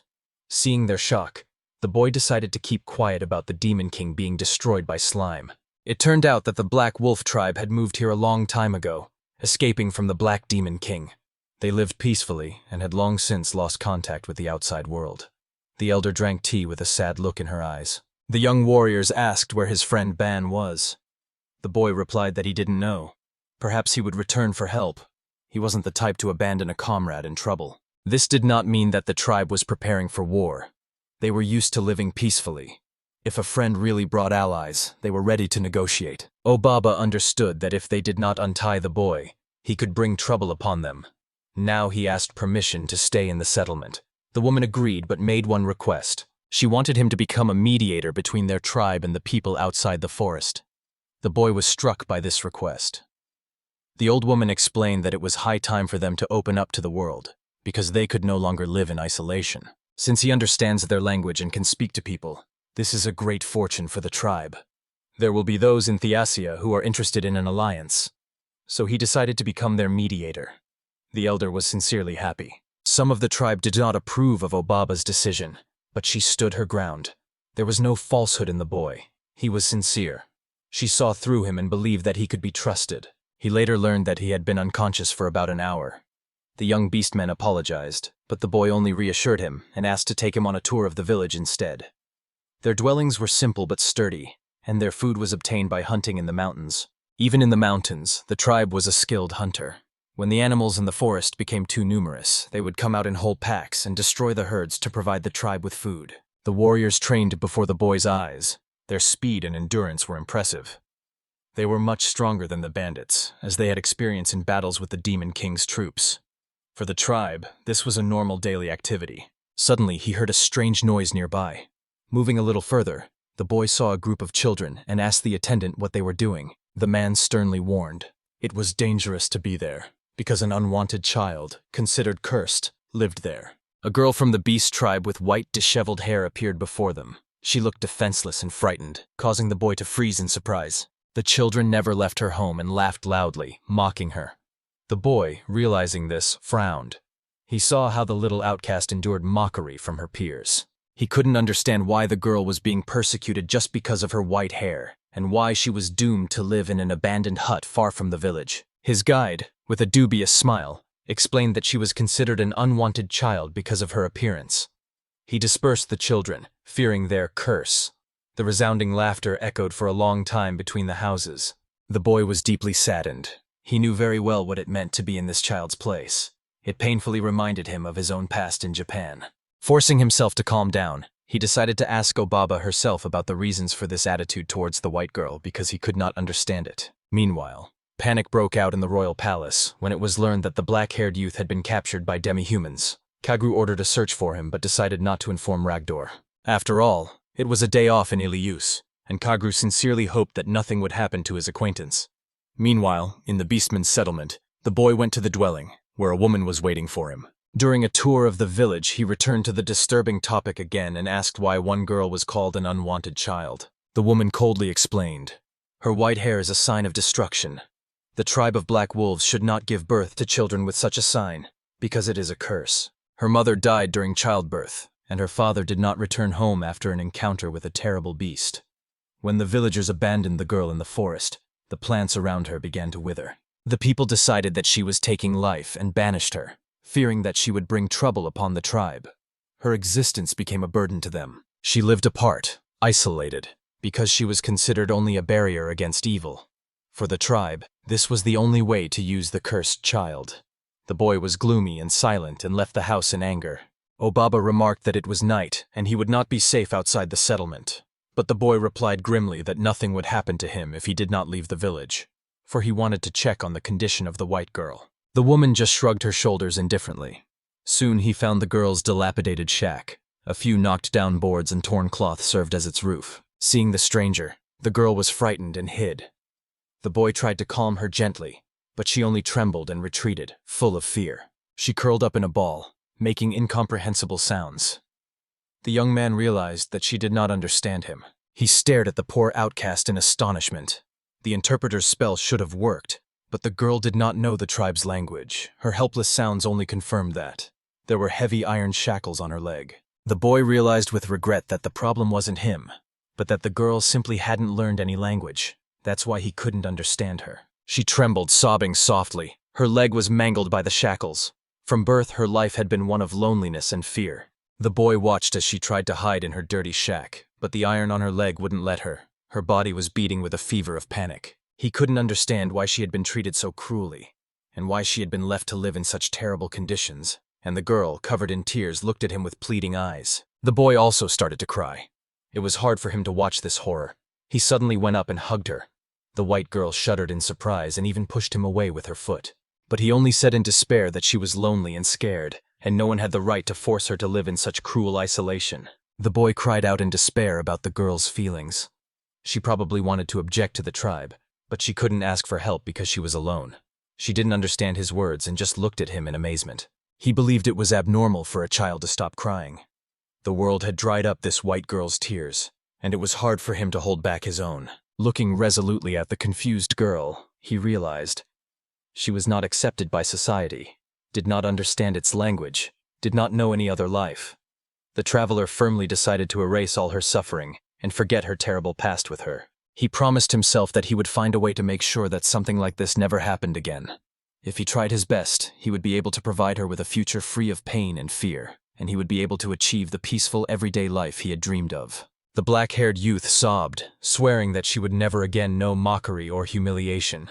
Her pale face and white locks trembled at his sincere tears. She too wept and trembled in his arms. After a while, their bitter crying subsided.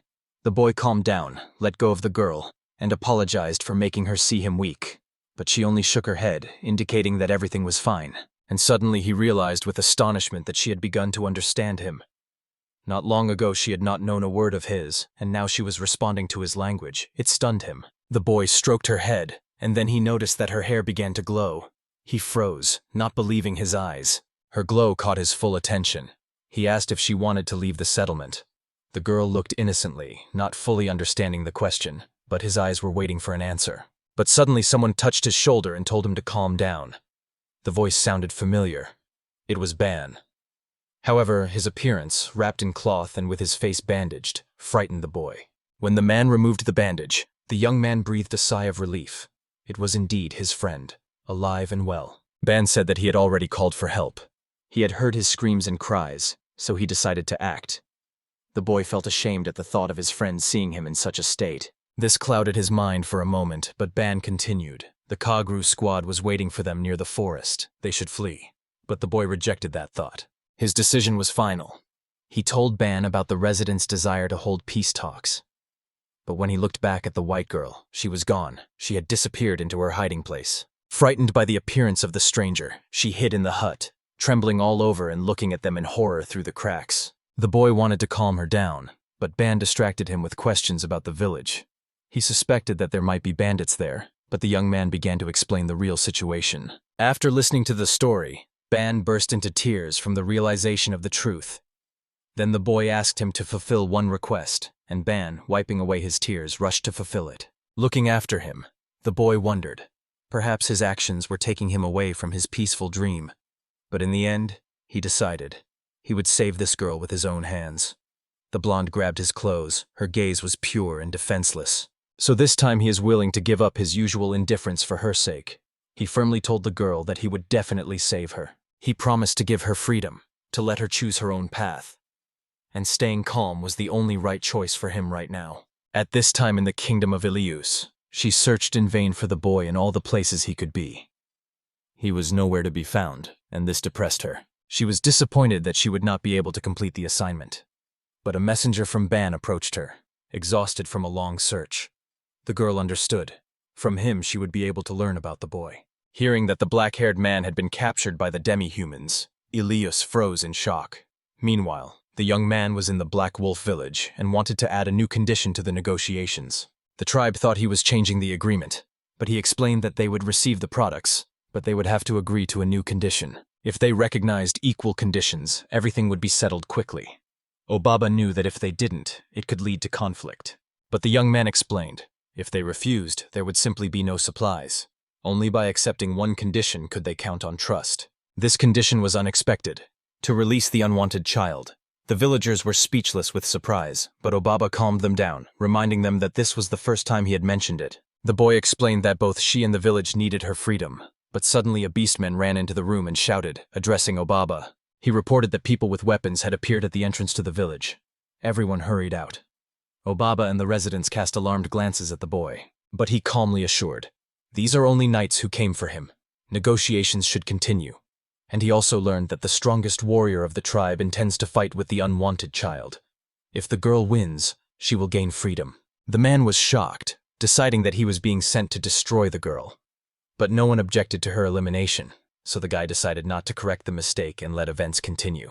The village thought that he both pitied and despised the blonde, so a duel was proposed so that they could sort it out between themselves. The boy just smiled, not trying to correct anyone else's thoughts. The elder did not want to accept such a condition, because no one dared to take on the girl's curse. Then the traveler was forced to declare that the knights were ready to start a real battle.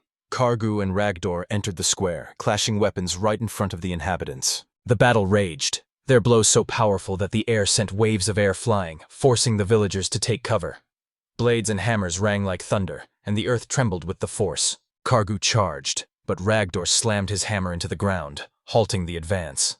The whirlwind of the collision spread throughout the village, and not everyone could withstand its power. Then the boy declared that the knights were not going to destroy them. There were few of them, but their strength should not be underestimated. The village elder understood. He had deliberately left them only one way out. There were no alternatives left. The negotiations continued. The difference in strength was obvious. The young man announced, the knights would not interfere. They would only make sure that the strongest warrior in the village accepted the duel. The blonde stood to the side, trembling with anxiety. The guy approached and whispered a few words to her, which frightened her even more. The girl became even more worried, and he calmly walked away. He asked Kargu about their last fight, but the traveler only smiled. He admitted that the fight was a worthy spectacle. The old man was worried, but the boy calmed him down, saying that he could be relied on. The elder introduced the strongest young man who was to deal with the outcast single-handedly.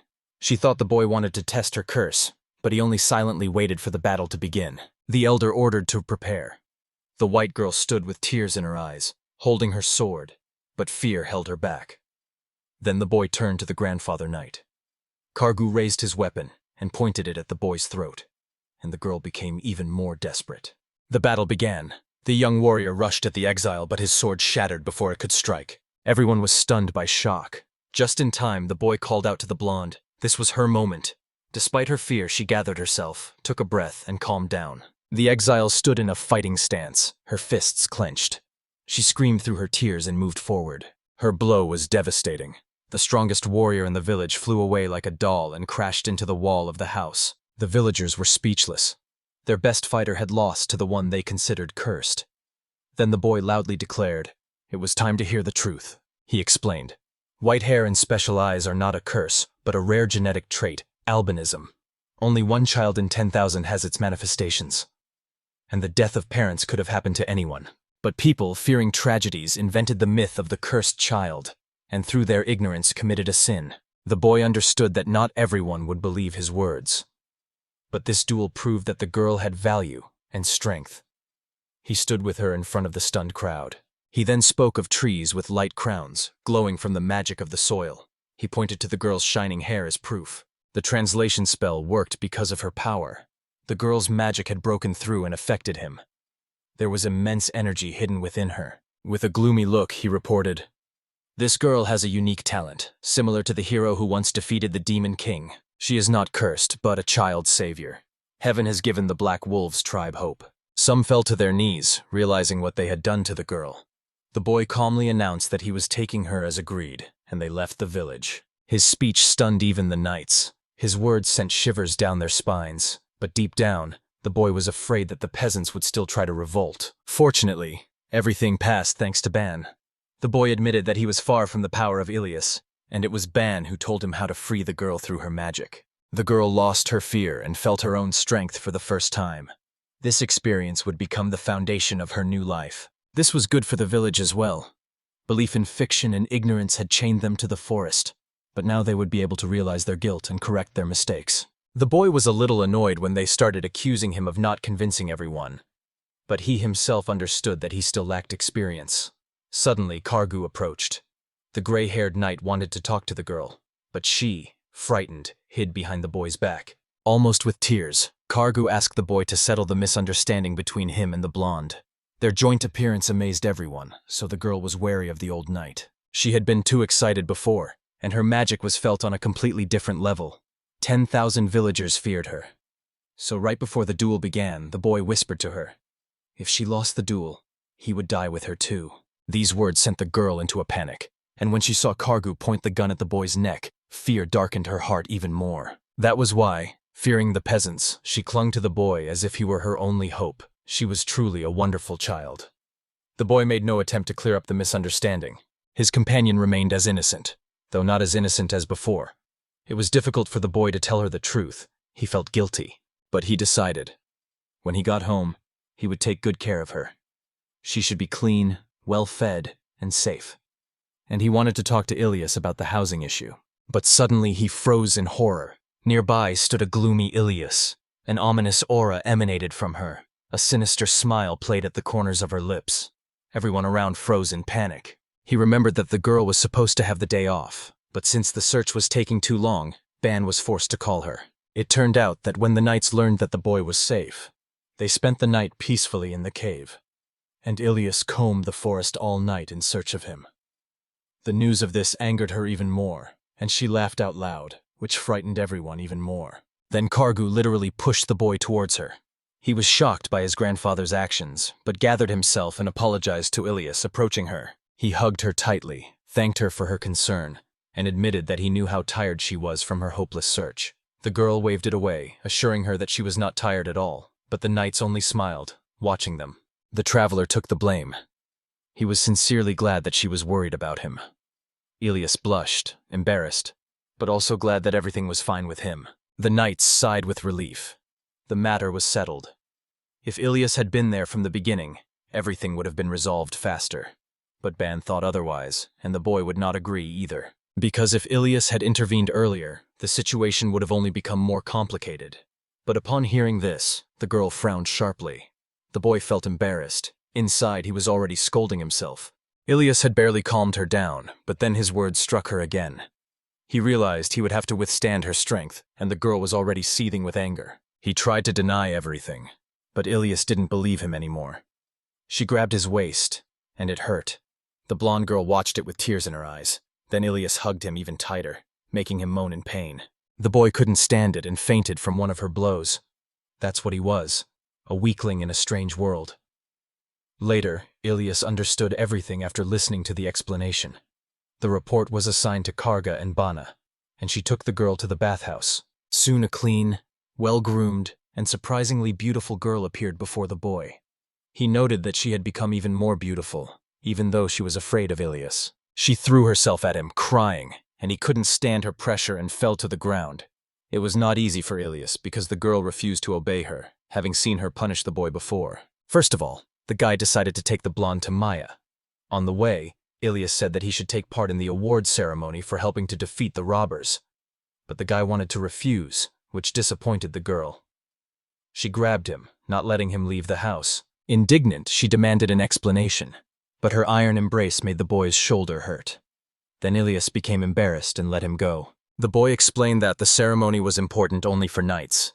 He didn't want to attract attention, because standing out too much was dangerous. But the girl didn't care. She had friends who could support her. She believed that she and the boy could also be a support for each other. The boy agreed. Kargu, Ban, Ilas herself, they could all be his support. But he asked her to temper her ardor a little. It had only been a week since he had come into this world, and he still had to figure out who he could trust. If you stand out too much, you might attract enemies. The guy wanted to avoid that. It was his cautious cowardice. Ilas listened in shock upon hearing this. He had recently survived a bear and a slug attack. He knew he could trust Ilas, but he lacked the courage to open up completely. They had only known each other for a short time, and yet, with a smile, he called her his most reliable person right now. And yet, he wanted to refuse to participate. Ilas explained that it was Ragdor's order, but still took his opinion into account. And the next moment the guy agreed, which surprised her. He could have refused, but then it would have undermined Ilas's authority. She cared for him so much that he decided to repay her. However, he reproached her for not telling him right away. Then they went to Maya. In the church, the sorceress cast a spell on the blonde girl. Maya successfully cast the spell. Ilas introduced herself to the girl and asked if she understood her, and indeed she was able to speak. Although the boy doubted whether everything had been done without errors, this time there were no side effects, like his. The girl learned that the knight's name was Ilas, and now she wanted to hear the name of her savior.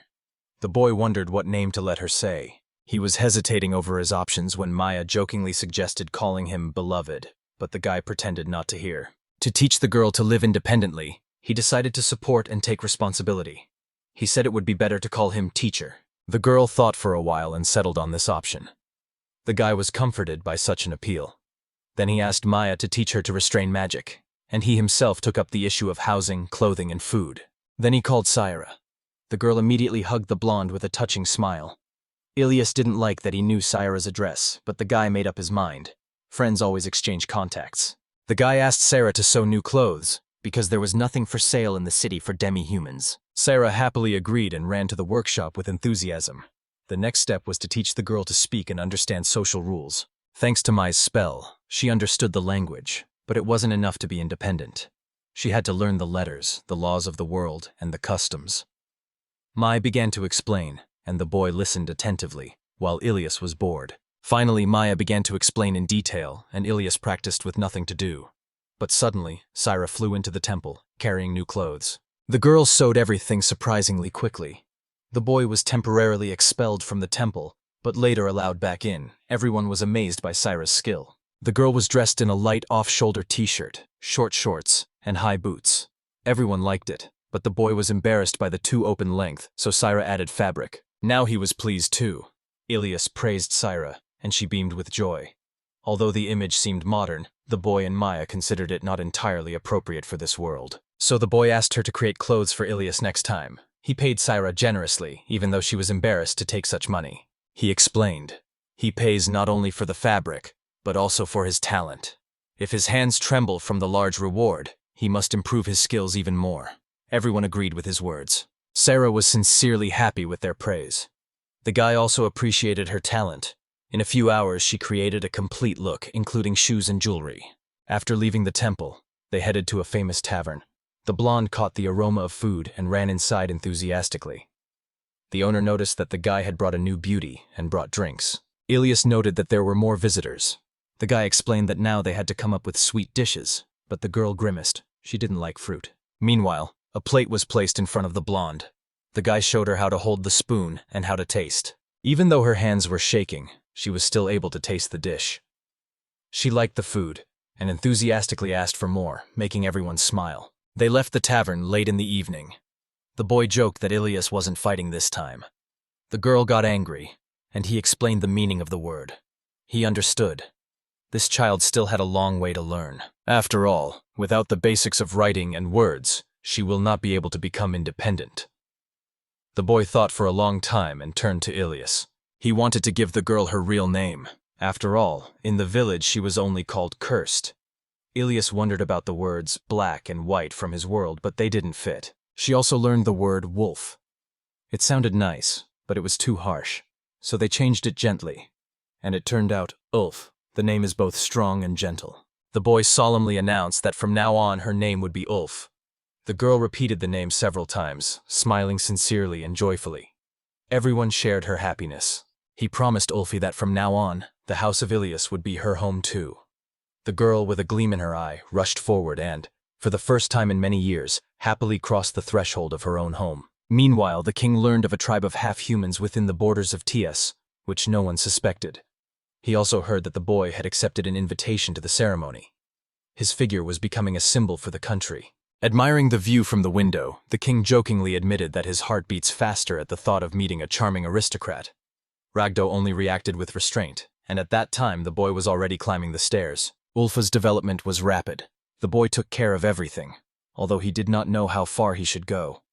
He felt that Ilas might be unhappy with his distrust. After all, she reacted sharply to the opinions of others and accumulated tension within herself.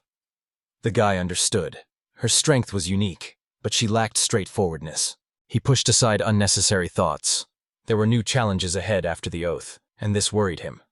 But, listening to the rhythm of his own heart, he calmed down. As always, he remained in his place. Before the award ceremony, the boy asked John to pick out an outfit for him. When he came out, everyone noted that he looked good, although he himself felt embarrassed. Ulfa looked at the changed teacher in surprise. He looked like a true medieval aristocrat. A carriage pulled up to the courtyard. It was Kagu arriving in polished armor. The boy thought it was a special form for the ceremony, but it turned out that Kagu had carefully polished the armor himself, and the country had entrusted Jan with managing trade with the half-human tribe. For mediating in the negotiations, the boy was to receive a percentage of the profits. This finally freed him from unemployment. Soon they arrived at the palace. As everyone waited for the ceremony to begin, the boy heard gossip. The aristocrats were scorning a simple girl who, in their opinion, didn't know her place. But suddenly the hall fell silent. The king appeared. This was the boy's first meeting with King Fidai. He looked surprisingly young for his status. The monarch's gaze slid straight to the black-haired stranger. The ceremony began. The names of the knightly detachments were announced. But the boy was too lost in thought because of the royal gaze. Finally, the call of Ilas was sounded. The king thanked her for her bravery and victory over the bandits. The hall erupted in applause. When the ceremonial part was over, a banquet began with sumptuous food. Ilas, having completed her duties, approached the boy and informed him that Ragudo wished to meet him. He saw this man near the monarch. He introduced himself as Salvat Ragudo and thanked the boy for helping the detachment. But the black-haired man denied everything. The king himself intervened in the conversation. Marito introduced himself and, while acknowledging Ilas's strength, noted her inexperience. He emphasized that it was the boy who made her significant. The king watched with interest the reaction of the black-haired stranger, whom he had heard about in reports. He extended his hand for a shake. The boy just turned away, walked over to the table with the food, and placed the treat directly into the king's palm. This made the monarch tense up. Marito decided that the boy had taken the handshake as a request for food. He tasted the fruit and turned to the stranger again, but he was already leaving the hall. The king was stunned. The black-haired man simply left, not paying any attention to him. Stunned, he hurried after him. So many plans had been prepared, and the meeting could end so quickly. The boy, looking back, smiled contentedly, noticing his pursuer. The king understood. He was being checked. This only increased Marito's curiosity. He laughed heartily and apologized for his curiosity. At that moment, Ilas and Ragudo appeared. The guy joked that the actor's acting was bad. The king laughed even harder and said he liked the young man. He took him to his office, where he suggested they talk without formalities. The atmosphere changed. Marito thanked the boy, because the codes of chivalry gave the bandits an advantage. The boy was surprised by the monarch's ease, but Ragudo explained, that's how their ruler is. But the king believed that only thanks to the wisdom of the black-haired man could they reveal the secrets of the bandits, and Ilas defeat their leader. The boy replied that exploiting other people's weaknesses is not a reason for pride. He added that the real praise was for Ilas, who, like her father, followed the path of a knight and accepted the consequences. She gratefully accepted his words. The boy also thanked the king for treating the Black Wolf tribe as an equal, even though with his strength he could have subdued them. Marito just laughed, saying he shouldn't say such dangerous things because it could ruin his image as a wise king. The boy felt uncomfortable. There was tension in the monarch's behavior. However, the king showed interest in the stories from his world. Before that, he gave a sign to his people. The knight took out a tattered book titled Sample 4, Research on the Blue Demon Lord. It was a topic the boy had tried to avoid, but it was one that interested the king. After all, it was written in a language from another world. The boy explained that he had not read it, because that would put him in danger and would implicate Kaga as an accomplice. Marito understood. After all, research into resurrection magic was strictly forbidden by an intercontinental agreement. In the land of Majim, such knowledge would have led to his death. The boy realized grimly that even without reading, he could be a target. The lands of Majim were the most affected by the demons. Large areas still remain devastated. Therefore, they are particularly sensitive to the topic of the lords. Moreover, the leader of the Dokol bandits turned out to be a former destroyer from Majim. The black-haired boy was stunned by this discovery. Everything seemed suspicious. If this book really contained forbidden research, it would be a problem for the whole world. The boy didn't want to be involved, but that was why the king had commissioned him to analyze it. Marito assured him that he would personally guarantee his safety. After all, it was extremely important knowledge. Only he and Ragudo knew about the book. Even Yugura and Maya were unaware. Yugura held a sacred place in the lands of Majim, while Maya was in charge of the main affairs in Tasia. Once they completed their tasks, they would return to headquarters for research. The guy was shocked by this information, but still calmed down. Maya was not a spy. But he was not going to trust the organizations behind her back. The king was also worried that the boy Ilas would tell the truth. So he decided that she should not know anything, so as not to consult with Maya. After all, Mother Ilas had once been Maya's best friend. If the girl found out, she would definitely turn to her. So it was the stranger who had to determine how dangerous the book was. The boy gathered his thoughts and asked what exactly the king expected of him. The answer was simple: to translate the book. But the notes were not to be put on paper. The knowledge would remain only in Marito's memory. From now on, the boy was to visit the castle regularly and translate passages personally for the king. To hide the real reason for the meetings, he would be given the title of counselor. In fact, he will become a minister at court. He will share knowledge about his world, but to others he will appear more like a court jester. The black-haired man didn't like it, but he realized that his words could be useful. Although he was actually an ordinary citizen without much knowledge, the king simply wanted to hear his stories. The boy agreed, but he put forward a few conditions. After a short discussion, Marito accepted them, and the stranger thanked him. They shook hands. Thus, a long-term partnership was forged. Ragudo noted that the king rarely had such a good time with anyone. He even remembered the tone in which the monarch had spoken to the young man.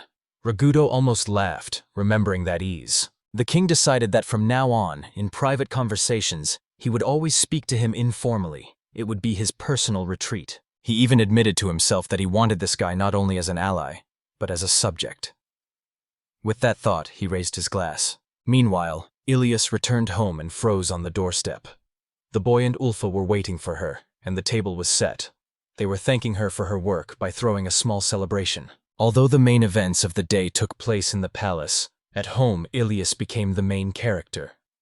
The girl looked at the table, which was laden with dishes. The guy understood that the prejudice against her would not disappear immediately, so he decided to personally express his gratitude on behalf of everyone present. At the same time, in a dark room where a dim light emanated from dark energy, the demon asked his servants if they had found the records. They reported failure. This meant only one thing. The book was already in someone's hands. The demon ordered the borders of Tasia to be closed and a spy network to be deployed. He stressed that time was running out. If the recordings fell into the wrong hands, the consequences would be catastrophic. Losing control would mean the end of their plans. The man with the mole under his eye thanked the Red Demon Lord for his guidance. Meanwhile, the boy was lighting a fire to prepare breakfast. It had only been 2 weeks since he had come into this world, although it already seemed to him like 10 months. Ulf called him, cheerfully calling him Shisho. The girl was genuinely happy to be able to address him. He was amazed at how quickly she had learned. She no longer needed magic to translate. She could form simple sentences, and had even learned a few Japanese words. Among them was itadakimasu, which she said before eating.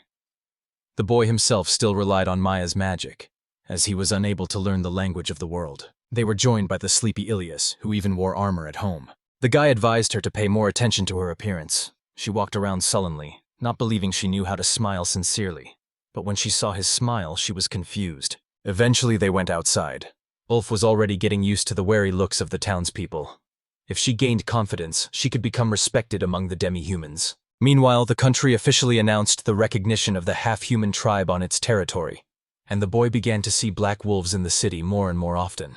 Thanks to a pass from Ragudo, the company was granted the right to enter the palace without checks and could meet directly with him or Marito himself. Soon they were in the king's office. Marito, bending over his papers, greeted the guests without looking up from his work. All they had to do was sit down and wait for the monarch to finish his work. To avoid boredom, he provided them with comfortable seats. The boy felt like a funny court jester, but suddenly Ulfa heard the roar of weapons from the courtyard and instantly rushed to the training ground, wanting to defeat Kaga. The boy was left with the same feeling of a fool, while the girl, like lightning, rushed to the battlefield. Finally, the king put the papers aside. He dreamed of children choosing what they would study in school, so he selected candidates for a new approach. But he did not have widespread support for raising educational standards, as children were being prepared for work rather than development. He was inspired by ideas from another world. When the boy said that there were over 7 billion people on Earth, Marito couldn't believe what he was hearing. They discussed political norms, the reasons for stability, and the possibilities of their application in Tasia, although the boy admitted that not everything that works in one world is suitable for another. Monarchy or elections? Which form of government is better for their country? This was the question the king asked, and then he inquired about culture, in particular kitchen utensils. Last time, the guy explained the principle of rice cookers and microwaves. Now he showed a sketch of a new device that could work on magic. Marito realized that he couldn't do without an experienced magician, but his thoughts were interrupted by the loud bangs of weapons. He laughed and went to look. They went to the window. In the arena, Ulf was fighting Ragudo, skillfully dodging his huge hammer. The girl attacked back with various techniques, and the king was amazed at how quickly she was growing, although she had never touched an opponent so far. However, experience and skill were on Ragudo's side. The boy turned his gaze to Ilas. Her level was completely different. The magic of body reinforcement made her extraordinary. She could have deflected the spear with her own body. The boy joked that it was no longer a girl, but a metal gorilla. Ilas noticed their looks and frowned. The king laughed. He suggested that the boy train with Ragudo, or with him, but he refused. Then Marito reminded him of Maya's request to accompany her to the villages. Soon a message from the church of Yugura was to arrive to inspect the temples. The king appointed Kagu and Ilas as leaders, including the boy. He wanted the stranger to see life in the villages with his own eyes and understand the difference between the worlds. This was part of his training. He was also told that in time a place would be prepared for him in the castle. The boy was glad that he was no longer called a clown. In the evening they returned. After bathing, the boy went into the hall where Ilas was cleaning her sword. Ulfa was already asleep, not having waited for his good night. He was glad that the girl was tired after a busy day. Ilas suggested that he train, just like the king. He was not very happy about this. After all, Marito allowed himself to be addressed without titles, but in the presence of others he had to restrain himself.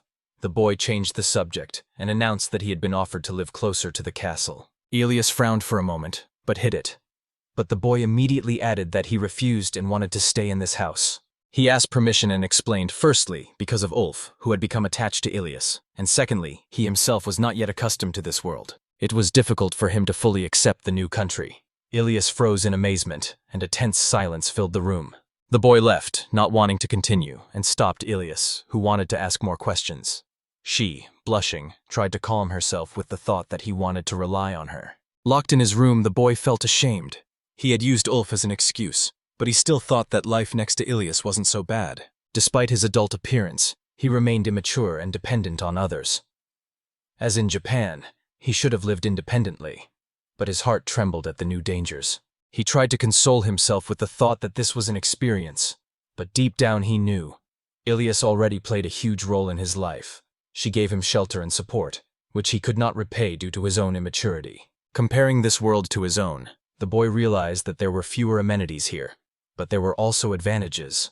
People lived honestly, even bandits who shared sincere words before their death. One of the robbers admitted that he calmly accepted his death and thanked the boy. There are many pure-hearted people in this world, and it was easy to feel among them. He didn't have to dwell on dark thoughts, choosing a quiet life. The atmosphere reminded him of the quiet of the countryside. The boy still wanted to find a way to return home, but at the same time he considered staying here. His only goal remained a quiet life. The next day they were at the temple. Ulfa cheerfully announced that she was ready. Maya was surprised to learn that he was the candidate, but the boy explained that it was just a cover, an order from the king to expand his knowledge. Ulfa was to walk this path with him. The boy inquired about the church's messenger, and suddenly a charming girl appeared, Locke herself. She warmly greeted him and wished him cooperation. When the boy asked her name, she blushed, grabbed his hand and introduced herself. Lakra stared in surprise at his dark hair and eyes, noting the almost complete absence of magical power. She asked about his origins, and he replied that he was a traveler. He explained that Tasia was his first place on the continent. He had no magical powers, and the physical labor was hard. Then the girl saw something else. She felt the spirit accompanying him, a result of Maya's technique. The boy quickly turned the conversation to the Black Wolves tribe. Upon seeing Ulf, Lakra immediately guessed her origin. The boy explained that the girl already knew their language well, but he used the same technique to communicate with the tribe. He added that his friend found the village, and he was just helping, which really surprised the girl. She blushed again, acknowledging that the guy was young but extremely diligent. He praised her in return, emphasizing that he was happy to work together. Lakra laughed, but behind his smile he sensed the other girl's heavy gazes. Then Ilas abruptly intervened and took the messenger with her. When they had left, Maya approached the boy and noted his cunning. He knew that one's past and true origins should be concealed, and asked if she had noticed the falsehood in his words. Maya replied that she had not sensed any lies, and it was true. He had not lied. Like Maya, Lakra had the gift of sensing lies. They were able to recognize fluctuations in magical power, and thereby detect lies. If they can see into the depths of the heart, that is their great advantage. The boy with the shadow on his face thought about it. He was sure that once he had entered this world, he had managed to establish himself in Tessia through Maya's technique.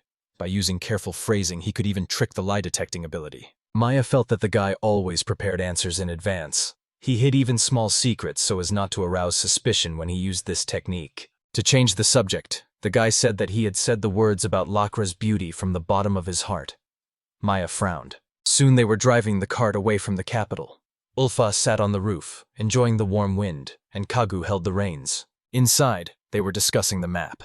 The wind was getting stronger, and Ulfi had to hold onto the fabric to keep from falling. Finally, they arrived at the right place, where peace and quiet reigned. Lakra, together with Kagu, spoke with the local headman. While exploring the village, the boy noticed that the residents were using cranes to fetch water. This meant that they had some kind of water supply, albeit with limitations. He was also surprised by the watchtower near the village. Ilas explained that it was a defense against monsters. The boy shuddered. In addition to demons, there were also monsters in this world. He had never seen them with his own eyes. Ilas explained that the monsters came from another world and were once under the control of demons. Areas with a high concentration of magic spawned them. One of the entrances to such places was near the mountain where the black demon had once fallen. The boy understood that this was the same slime. Kagu added that wyverns sometimes emerged from there. The grandfather believed that the boy was very lucky to have survived that day. Listening to the story, the black-haired boy understood that it was the death of the demon king that changed the balance and forced the monsters to come out. Later, they got back into the carriage and set off. Lakra was beaming with joy, for the test had passed successfully. and she was already dreaming of a reward from the main administration of the Uyghur faith. The Uyghur religion is named after a hero who once saved the world. Demons born from the magic of rebirth kept humanity in fear, but the hero, enlisting divine help, defeated them. His teachings became a guide for descendants. The sacred center of the faith is located in the country of Magus. Formally, it is a monarchy, but the real power belongs to the Pope. King Magus obediently agreed on decisions with him and announced them to the people. That was his entire role. The Megis never forgave the violation of taboos. Uyghurianism was at the center of these rules. The demon created by the magicians and the forbidden books were all closely related to their teachings. It was the Uyghurians who had once expelled Dola. The boy understood that the situation was becoming increasingly dangerous. They arrived at another village, where Ulf was curiously examining the surroundings. Seeing the cows, the girl happily pointed to them, noting that they were smaller than in the previous village. The boy joked about the cows, which made everyone laugh. They continued to go around the villages, and when it got dark, they decided not to move on. They had to stay overnight in the village church. Kagu was invited to the village headman's house, as the gray-haired knight was highly respected among the common people. The nuns took the guests to their rooms. The guy went into his room and decided to work on the documents to find a candidate for secretary. Immersed in his notes, he was carefully writing down every detail when there was a knock on the door. Without thinking, he allowed entry. Lakra appeared on his doorstep, apologizing for her late visit. The girl admitted that she couldn't sleep and decided to take a walk, but noticed the light in his room. The guy was taken aback by her appearance. Although the clothes were not revealing, the cuts emphasized feminine lines, and the deep neckline made her look seductive. He quickly regained his composure and calmly announced that he was finishing his work. The girl praised his diligence and asked permission to look at the notes. The guy didn't object. Lakra was surprised by his meticulousness. The guy explained that it was important for beginners to write down everything down to the smallest detail so as not to lose anything. After a pause, she said in a seductive voice that with such a secretary, everyone could be at ease. The boy laughed and wanted to thank him, but suddenly the girl fell with her whole body on his chest, forcing him to meet her gaze. The traveler was confused. She gently touched his face and sat on his lap. Lakra confessed that she had come for advice. The real purpose of the inspection was different. While caressing him, she grabbed the boy by the chin and looked him seriously in the eye. Lakra opened her eyes. She was looking for a book that described the resurrection technique. The boy frowned sharply. He stood up abruptly and walked to the window, leaning against the wall, sighing heavily. The girl looked at him with anxiety and incomprehension. The boy knew. Both he and the king had assumed from the beginning that Lakra's true purpose was this book. It was the first time he had been here. He was confused by how quickly she had changed the subject to looking for the book. He told her so directly. Lakra was speechless. Her charms of seduction had no effect. The boy admitted, yes, she had made him feel tempted, but her magic had no power. The girl wept with shame. She begged him to forget the incident, but he didn't even think of doing so. On the contrary, he was comforted by her sincerity. Lakra burst into tears even more. She didn't understand why her spells weren't working. She had to gather her strength to leave the room. The guy asked how her magic worked. The girl confessed. Through a direct look into the eyes, the spell penetrates the opponent's magical power and conquers them. Then he explained. He has too little magic, so her spells simply cannot affect him. He was the lowest level mage in this world. At first, this seemed like a plus, but later he realized that most healing spells didn't work on him either, and that only created new problems. Suddenly, Lakra, blushing with excitement, suggested that he let her pour her power directly into him. Just imagining this made her even more embarrassed and looked away. The boy jokingly advised her to simply use the charms of seduction, but Lakra flatly refused. He sighed in disappointment, and the girl sadly accepted defeat in her task. Together they gathered all the known facts. To prevent the return of the demons, the General Directorate of the Uyghurs strictly classified all documents related to taboos and demon lords. Once upon a time, the puppets of Magus stole one such book. Sample 4, Research on the Blue Demon Lord. In the archives, they found records of a one-armed being capable of controlling the resurrected, and so they learned that something like this had already existed before. But they never found the book they needed, which made Maya suspicious. So they secretly sent a capable servant to find out the truth. Lakra spoke enthusiastically about her talents, high-level magic and skill in exorcising demons. However, her failure seemed especially amusing to the boy. The girl tried to justify herself in confusion, saying that she had met him well, but her haste had put her in an absurd situation. She was depressed by the realization that she had botched a secret assignment, but the guy pointed out that she should have just openly looked for what she needed, since she had an official order. After all, Maya couldn't hide the book, otherwise her activities would have been stopped long ago. Lakra understood this, and the boy was about to go to bed, but the crying girl begged for help. He reminded her once again of the attempted seduction. Lakra tearfully begged him to forget it, trying to melt his heart. The guy remained cold, but still promised to help. He was tired of her intrusiveness and kept quiet about the book. But when she asked directly, he had to clarify the description. After listening, he replied that he had not seen such a book in Tess. He pretended to wonder, does the book really radiate magical power that can be felt through the barrier? Lakra confirmed, because that was why she installed protective seals in village churches. She was surprised by the boy's words, but he explained that he had heard about it from Ulfa.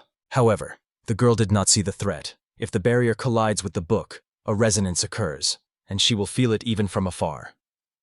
Lakra dreamed of installing seals throughout the country. The guy asked for official permission to do this. She asked him to help, but he was only a candidate for secretary and had no power. He remarked that he could only consult with the king. Lakra sighed, and he reprimanded her. She should be more responsible. She, looking at his meager magic, decided that she could handle it herself. This angered him a little, and he spoke to her without any respect. Even the age difference didn't matter to him. Meanwhile, in Meiji, in the main temple of the Uyghur, Pope Yukaro sat opposite Archbishop Uka. It was he who had sent Lakra in search of the book. The old man remembered how the girl had mastered the magic of exorcism in her youth. Her talents were undoubted, but at the same time she remained naive and incompetent in many things, so the Pope did not understand why she was chosen. Uka just laughed, saying that by assigning such a distraction, they would make Maya lose her vigilance. He secretly dispatched another agent. The gray-haired archbishop had already dispatched his subordinates to Mages. While Lakra was busy in plain sight, skilled men could quietly seize the book. That was their plan. But if the plan was perfect, there would be no need for explanations. It was too risky to act in a way that would ruin his relationship with Tess, but Uka felt at ease. Having finished the conversation, he started whistling down the corridor. Confident in his own genius, he did not even expect that his pendant would suddenly burst into flames. Then a report from Lakra arrived. Uka froze when he heard that the girl had told the candidate secretary all the secrets. At that moment, another figure approached him. Lakra reported that the boy had agreed to help her find the book. The old man calmed down. It means the girl has found a valuable ally. And the man with the mole near his eye smiled mockingly, listening to this conversation. He turned to the archbishop, asking about Lakra's report. The white elder was surprised by his appearance, but in an instant he fell under the man's spell and told everything. Unexpectedly, things went even better than with the trained agents. Perhaps it was Lakra who would find the book faster. The man frowned at these words, but the main thing was to succeed. The priest handed the archbishop a document and asked for permission to increase the number of people to help. Uka calmly signed the document. The priest left, still under his spell. The plan continued to weave its invisible web, but as soon as the priest left the room, the spell was lifted. Uka froze, staring out the window. He had no memory of the encounter at all. Meanwhile, the boy arrived at the palace and told King Marito about the events in his office. He was satisfied with the report. The inspection had been thorough. Although the collaboration with Lakra was an accident, the king decided to take advantage of it. The traveler stood up from the sofa. He warned Marito that Lakra was too absent-minded, which meant that someone else could also be assigned to investigate the case. It is possible that the mages use mercenaries. Then he asked directly about the book, what the king would do if it fell into his hands. Marito answered seriously. Time was running out. The deciphering must begin immediately. Later, the boy sat on a rock and thought, while Ulf and Lakra disassembled magical items, and Ilas simply kept them company. Lakra approached him, saying that she had finished the preparations and wanted to know what to do next. The boy was confused by the question, thinking that she was talking about a book, but he said he had received permission to erect barriers outside the castle. Lakra could start at the gate, gradually encircling the walls and creating a protective ring. This was supposed to buy time and distract attention from the real search. But the boy understood that besides Lakra, there were other people hunting for the book. He had to be on his guard. Ulfa and Ilas watched their interaction. Ilas noted their closeness, and Ulfa remembered that the boy had taken her from the village in the same way. Ilas was momentarily confused by the realization that Lakra was not thinking about anything at all. He then ordered Lakra to investigate the Dola cave, which they were using as a base, and asked if it was capable of fighting monsters. Lakra confidently stated that she did, but the boy didn't trust her words and forced her to prove her strength. A cubic barrier flared up above her. It was her shield. Weak blows could not move it. The boy ordered Ulfi to attack with all his might. The blonde struck with all her might. When the dust cleared, the barrier remained intact. Ulfa couldn't even scratch it, and her hand ached from the impact. Lakra beamed proudly. The boy reassured the girl, and Ilas approached them. She also wanted to check the shield and prepared her sword. Lakra did not object. Ilas put in even more force and struck. Cracks appeared in the barrier. Lakra was stunned by the power. The blow knocked Ulf back. Ilas realized the shield was really strong. It would not be easy to break it. Thus Lakra proved her strength. But Ilas understood. It was impossible for someone like the boy to break through the barrier. Then he silently lifted the stone. Using a spade, he dug up some dirt and threw it at the shield. A nest of insects had gathered at the top of the barrier. Lakra froze in fear. Inside the barrier, she was helpless, unable to move it. Ilas and Ulf looked at each other in surprise at the boy's cunning. He asked if it could change the shape of the shield. No. Could it blow away insects with the wind? No either, as long as it maintained the barrier. The boy sighed. Lakra was doomed in a battle with the poisonous fumes. She desperately asked for help, and Ilas used wind magic to disperse the insects. The barrier fell, and Lakra was free, but frustrated by its rigidity. He had only pointed out a weak spot.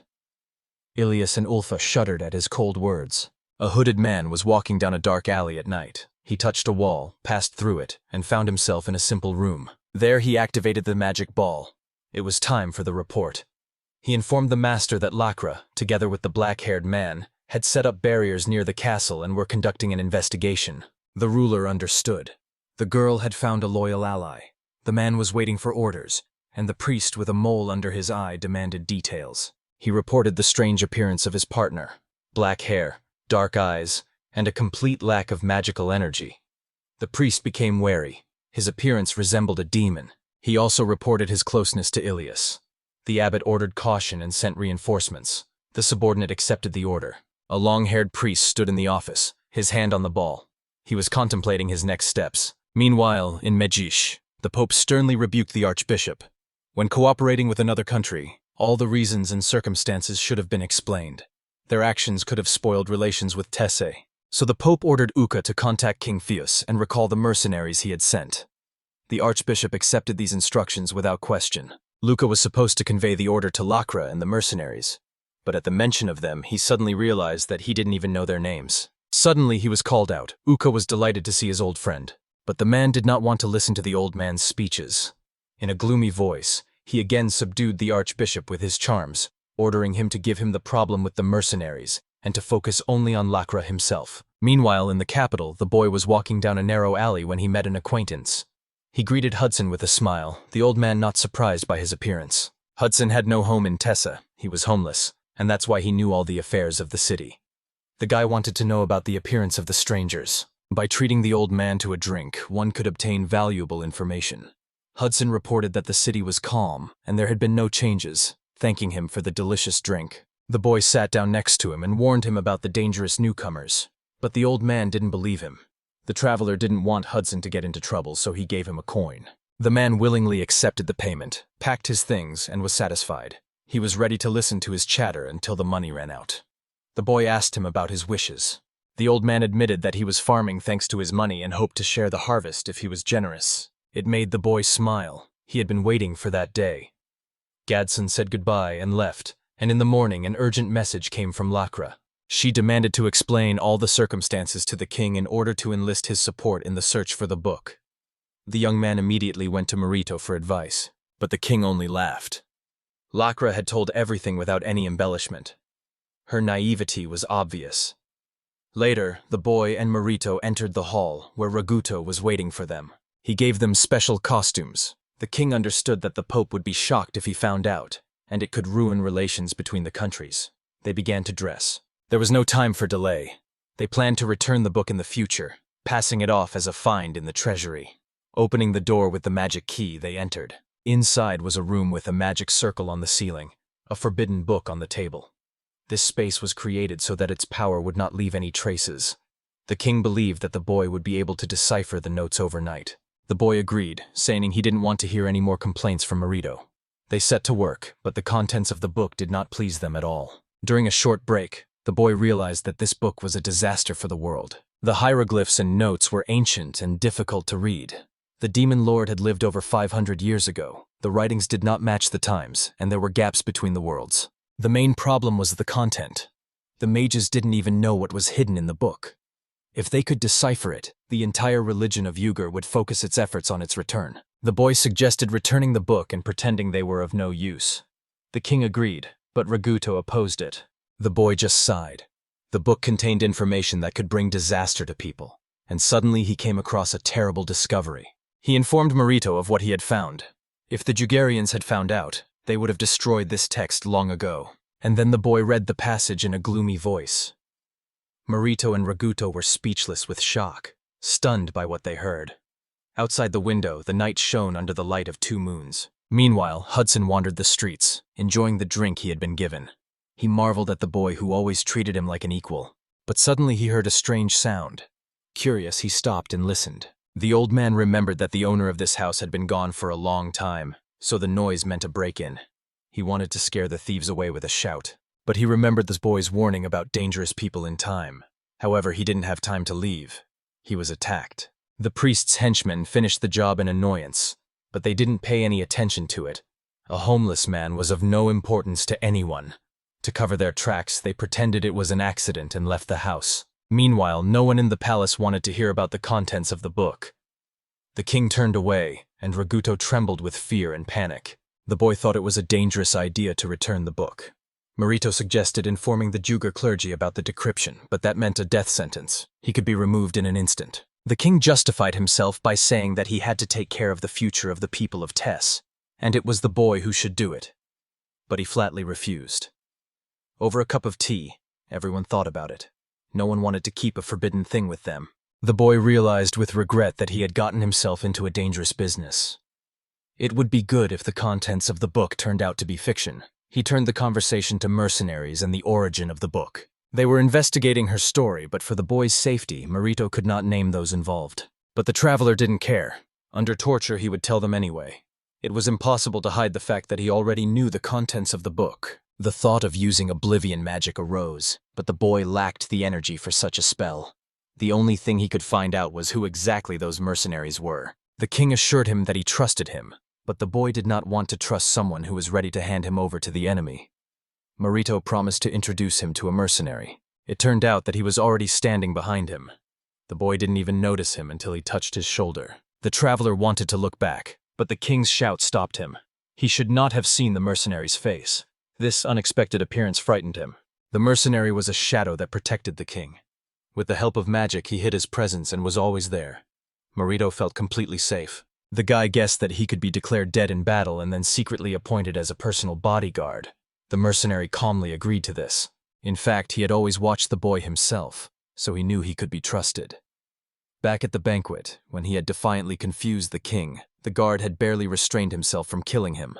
And even recently, in a collision, he wanted to do it too, but changed his mind. The guy shuddered at such confessions, not understanding whether he was joking or not. The mercenary was skilled in magic and could dodge traps. But if his face was revealed, he would have to destroy all witnesses.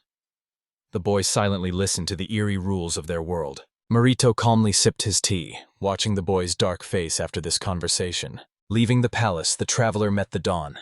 Tired after a sleepless night with a book and secrets, he heard the voice of Ilas, returning from patrol. She noticed that he had become more anxious. She had heard that he had spent the night in the castle with Lakra, and rumors were already spreading. The boy could not reveal the book's secrets, but he did say that Lakra was looking for the book that Dola had stolen. This reassured her a little. He apologized for the hidden truth. Ilas felt lonely and hurt, but understood that he had made a promise. The boy noticed her sadness. She blushed because she felt like he was sharing secrets with someone else. It hurt, and he openly said that she was lonely. Ilas shouted in embarrassment for him to be quiet, but Ulfa also noticed her anxiety. When someone close to her is sad, it doesn't give peace. Suddenly there was a cry. Something serious had happened. The boy ran into the alley and, among the things, recognized a familiar bag. His heart sank. Hudson's body lay before him. The girl explained that he had simply had too much to drink and hit the wall. An agronomy book fell nearby, his last inspiration and the meaning of life. The boy raised the flask of drink. He was offering it to Hudson, but the amount could not have caused death. Ilas noticed his heavy thoughts. The body was to be taken to the Church of Maya, and the boy decided to go with them. He immediately declared, "This is not an accident. The old man's death was not due to drinking. His arm was intact, but his neck was broken. We need to investigate." In the church, he waited tensely for the report. Ilas completed the examination and sadly announced, Hudson had been deliberately murdered. The boy lowered his head in a gloomy manner. His dark gaze made Ilas tremble. She grabbed his hand, trying to calm him down. But he said in a cold voice that he was going to the palace to consult with the king. Ilas insisted on going with him. He didn't want to drag her in, but she had already made her choice. He warned her she would regret it, but Ilas replied, it was better to regret it together than to let him go alone. The boy was speechless. He reminded her not to go that far, but Ilas was the one who made the decision. She simply drew her sword and prepared to walk beside him. Ilas waited patiently for the boy to calm down and give up his resistance. He realized that he had given free rein to his emotions, and that was why he had found himself in this situation, so he had to agree to her participation. They had set off for the castle before they had even heard from Lakra. Ilas was glad of this. Soon they entered Merido's office, who was surprised to notice her presence. The boy explained that the girl insisted on being a part of the affair, and he couldn't refuse her. The king remarked that he could just leave her alone, but the traveler did not do this. He believed it was better to let her join than to break the trust between them. The king warned that the price of the decision would be high and could cost her not only her friends, but also her relationship with him. Everything was on the line, her reputation and their relationship. But Ilas remained adamant. If trust was broken, then they simply didn't deserve anything more. Her determination overrode all arguments. She was willing to lose her connections to move on. The king realized that he would not be able to overcome her stubbornness, so he shifted the responsibility onto the boy, since he was the one who had dragged her into this. The traveler sighed and was about to begin an explanation, but Ilas, raising her hand, interrupted him. He said that Lakra could be removed. Ilas raised her hand sharply, making him flinch. The girl was frightened by the very conversation. The boy decided to explain everything in stages. He began with the story of the Yagurians who worshipped the Demon King. Ilas raised her hand again, annoyed that she had not yet known such details. So he returned to simpler explanations, and finally revealed that they had already deciphered the book. Ilas didn't understand why Lakri was in danger then. The traveler explained, the task of the Yugur cleric was to return the book and check on Maya, and Lakra is not the only one who has received such a mission. There are probably other spies hiding in the city, about whom the magicians who asked for cooperation did not say anything. These scouts were disguised as mercenaries. They were probably the ones who destroyed Hudson in the morning. The orders from Lakra come from Archbishop Uka, but there is an even higher power above him. Only Pope Yukaro had the upper hand. He was the one who asked for cooperation for the sake of diplomacy. But Hudson's death meant that someone else in the clergy was acting against his will. So the Yagurians have a secret opponent of the Pope who is also looking for the book. Their goal is not to return it, but to intercept it and use it. Currently, Lakra is the closest to the book, so the enemies will try to eliminate her first. The conversation touched on the most dangerous topic. The enemies knew about the contents of the book. There was no resurrection technique, but there were records of the birth of the Demon King. The book described the creation of one of them, the Blue Demon King, generated by rebirth magic, as well as the observation of him. Ilas was stunned. The guy admitted that there was a lot of such information. At first she said that it would be better if he kept quiet, but she quickly got over it. The Pope and his people probably won't be able to decipher the text. To prevent a leak, a translation would be useless to them, but the book originally belonged to Magis. Only Magis knew of its existence. Even Papa Yukaro himself had no access to its contents. There are those among the Yagurians who understand the Demon King's affairs, and they will reveal themselves sooner or later. The amount of information gave Ilas a headache. The guy briefly summarized. Among the clergy there are those who independently use mercenaries and are looking for the book. Now Ilas understood everything. The boy only regretted the lost time, and the king laughed. Then Merito asked about the next steps. They stepped aside, and the boy whispered his plan. There was a lot of anger in him. He wanted to avenge his friend's death. The king calmly assigned him the task. The boy turned to Ilas and asked if she could handle it. The girl stuck her sword into the ground and solemnly promised to exceed his expectations. As he left the office, he coldly said that the plan would be revealed. Ilas looked after him sadly. After seeing Hudson's body, he had changed, as if he had revealed the dark side of his soul. She had lived nearby and thought she knew him, but now she felt that good and evil were mixed in him. The king restrained him, but she did not understand where this restraint was leading. She couldn't stand his empty, gloomy eyes. She didn't want him to see the world that way. That's why she didn't intend to leave him alone. Meanwhile, Ilas acted on Uka's orders, setting up a barrier near the castle.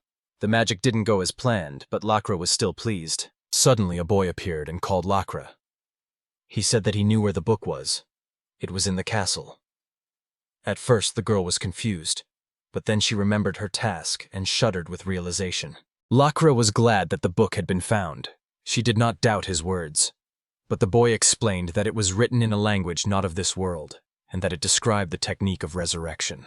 The girl decided that it was impossible to decipher it, but the diagrams and drawings would help her understand the essence of the technique. So she remained calm until he mentioned the illustrations. This immediately alarmed Lakra. The guy didn't want to intervene directly. The book would be given to her, but first he needed to give an answer to Archbishop Uka. He noted that Tess has the ability to translate text, but spreading such knowledge is dangerous, and it's not just about technology. There were other taboos in the book. He confessed that it was because of his ability to decipher these signs that he had been taken to the king. Lakra sensed that he was not lying. They needed Uka's opinion, or better yet, Papa Yukaro himself. If they refused to cooperate, the book would be returned immediately. At midnight, he would wait by the fountain for their answer. He would bring the book anyway. The king knew that too. Lakra was upset, but rushed to report it to her superiors. Priests can tell the difference between lies, but they are not overly suspicious. So trust is easily gained, and Lakra's words will definitely reach the Grey Cardinal who acts in secret. The traveler, with a gloomy face, waited for the cardinal to fall into his trap. The secret mercenary priest had already learned of the transfer of the book and had received orders to eliminate the girl and take the artifact. Longhair also ordered the boy to be destroyed, forgiveness possible only for Lakra. He also sought to use their brains in his own rituals. At the same time, he thought, if the black-haired man was really an earthling, then the situation would become more interesting. Then he reported to the Red Demon Lord. At midnight, the boy, Ilas, and Ulfa were waiting for Lakra. The mercenaries had seen them and understood that an open attack would cause problems. After all, Ilas was one of the 5 strongest in Thieves and defeated Dola. Therefore, the leader refrained from a direct attack. Ulf had strength but lacked experience. Her feelings were easily suppressed, and the boy was an ordinary person. It was easy to eliminate him. But Lakra was considered the greatest threat. Despite rumors of her carelessness, she became dangerous in battle. If Lakra and Ilas acted together, they would have to retreat, so 2 mercenaries were to distract Ilas, while the rest attacked Lakra. Meanwhile, the boy confirmed the authenticity of the book and waited for a response. The girl was ordered to refuse his offer and simply accept the book. He calmly agreed. Lakra didn't understand why, knowing the book's danger, he still returned it. But suddenly, a sound was heard in the distance, and Ilas decided to check its source. The mercenaries knew it wasn't them, but Ilas's escape was in their favor. The leader ordered 2 to pursue her, while the others rushed at Lakra. The boy was already reaching for the book, but it slipped from his hands. This was a signal for the enemies. They aimed their weapons at Lakra, but Ulfa had time to prepare, and at that moment the sword of Ilas fell upon them. She instantly appeared nearby and threw one straight into the house. The others barely dodged, and one died on the spot. Lakra was confused, not understanding what was happening, until the boy picked her up in his arms and ordered them to set up a barrier. When the cubic shield surrounded them, they miraculously escaped the attack. The girl was embarrassed by the closeness to him. He set her down and apologized. The enemy leader laughed at what he saw. He couldn't believe that Ilas had managed to stop the attack of 5 from such a distance. But that didn't scare him. He could see that she knew the moment of the attack. She understood. The enemies would all rush at Lakra together as soon as the opportunity arose.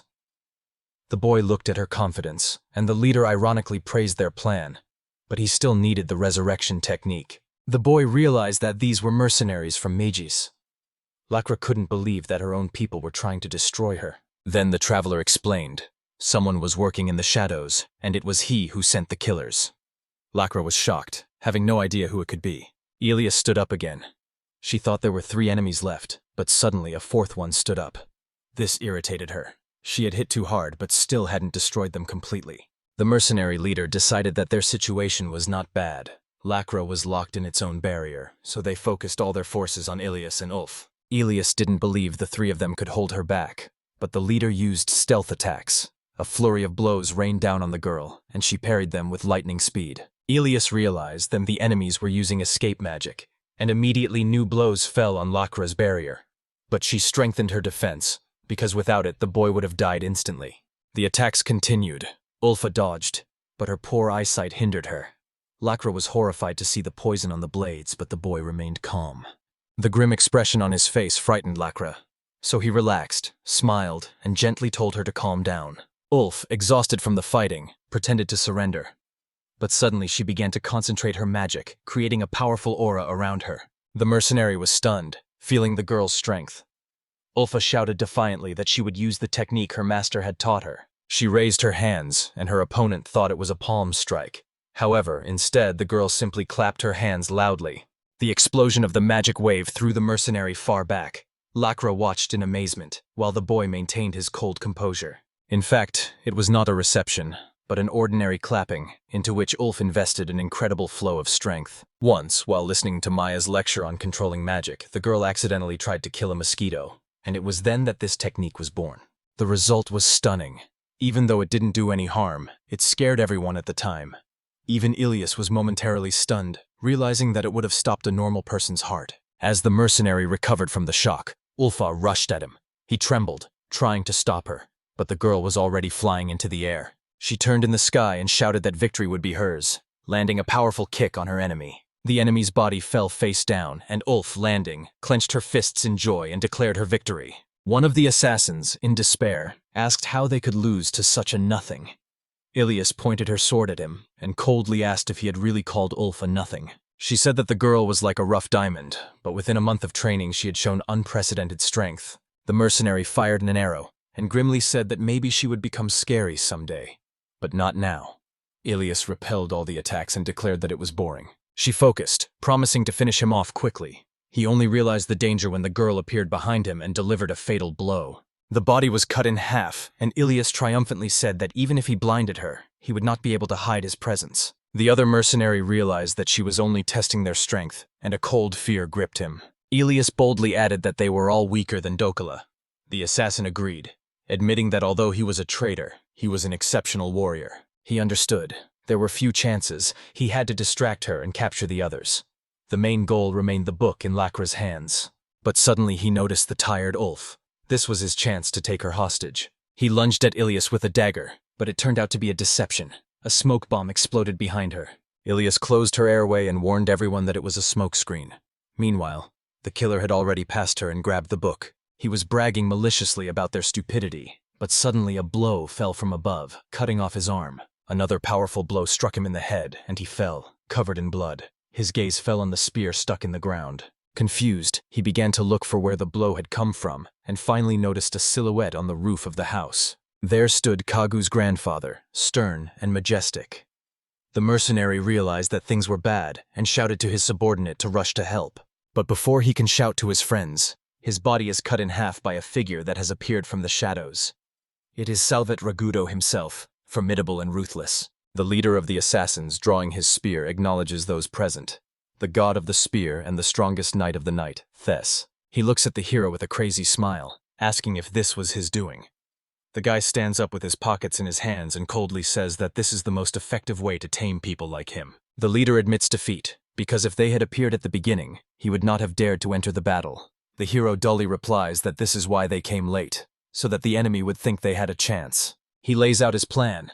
Ilas was distracted by a made-up sound. Lakra had to hold the barrier, and the only one they devalued was Ulfa. He compares it to a road. When you see a straight path, you follow it. Isn't that right?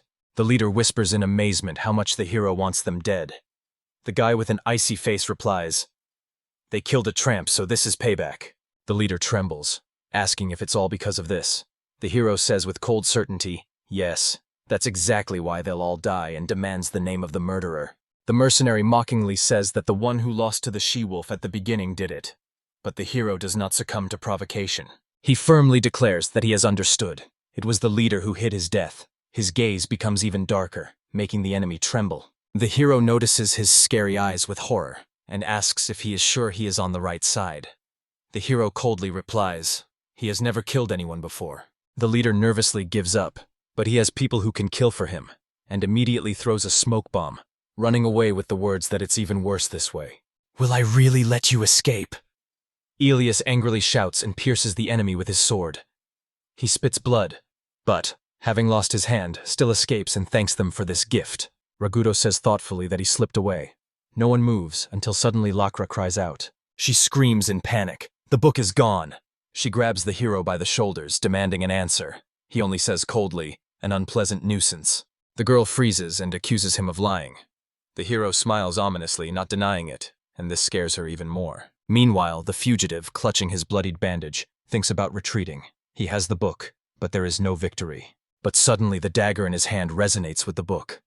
The wall in front of him begins to glow and tremble with magic. He understands. This is Lakra's barrier. She warned.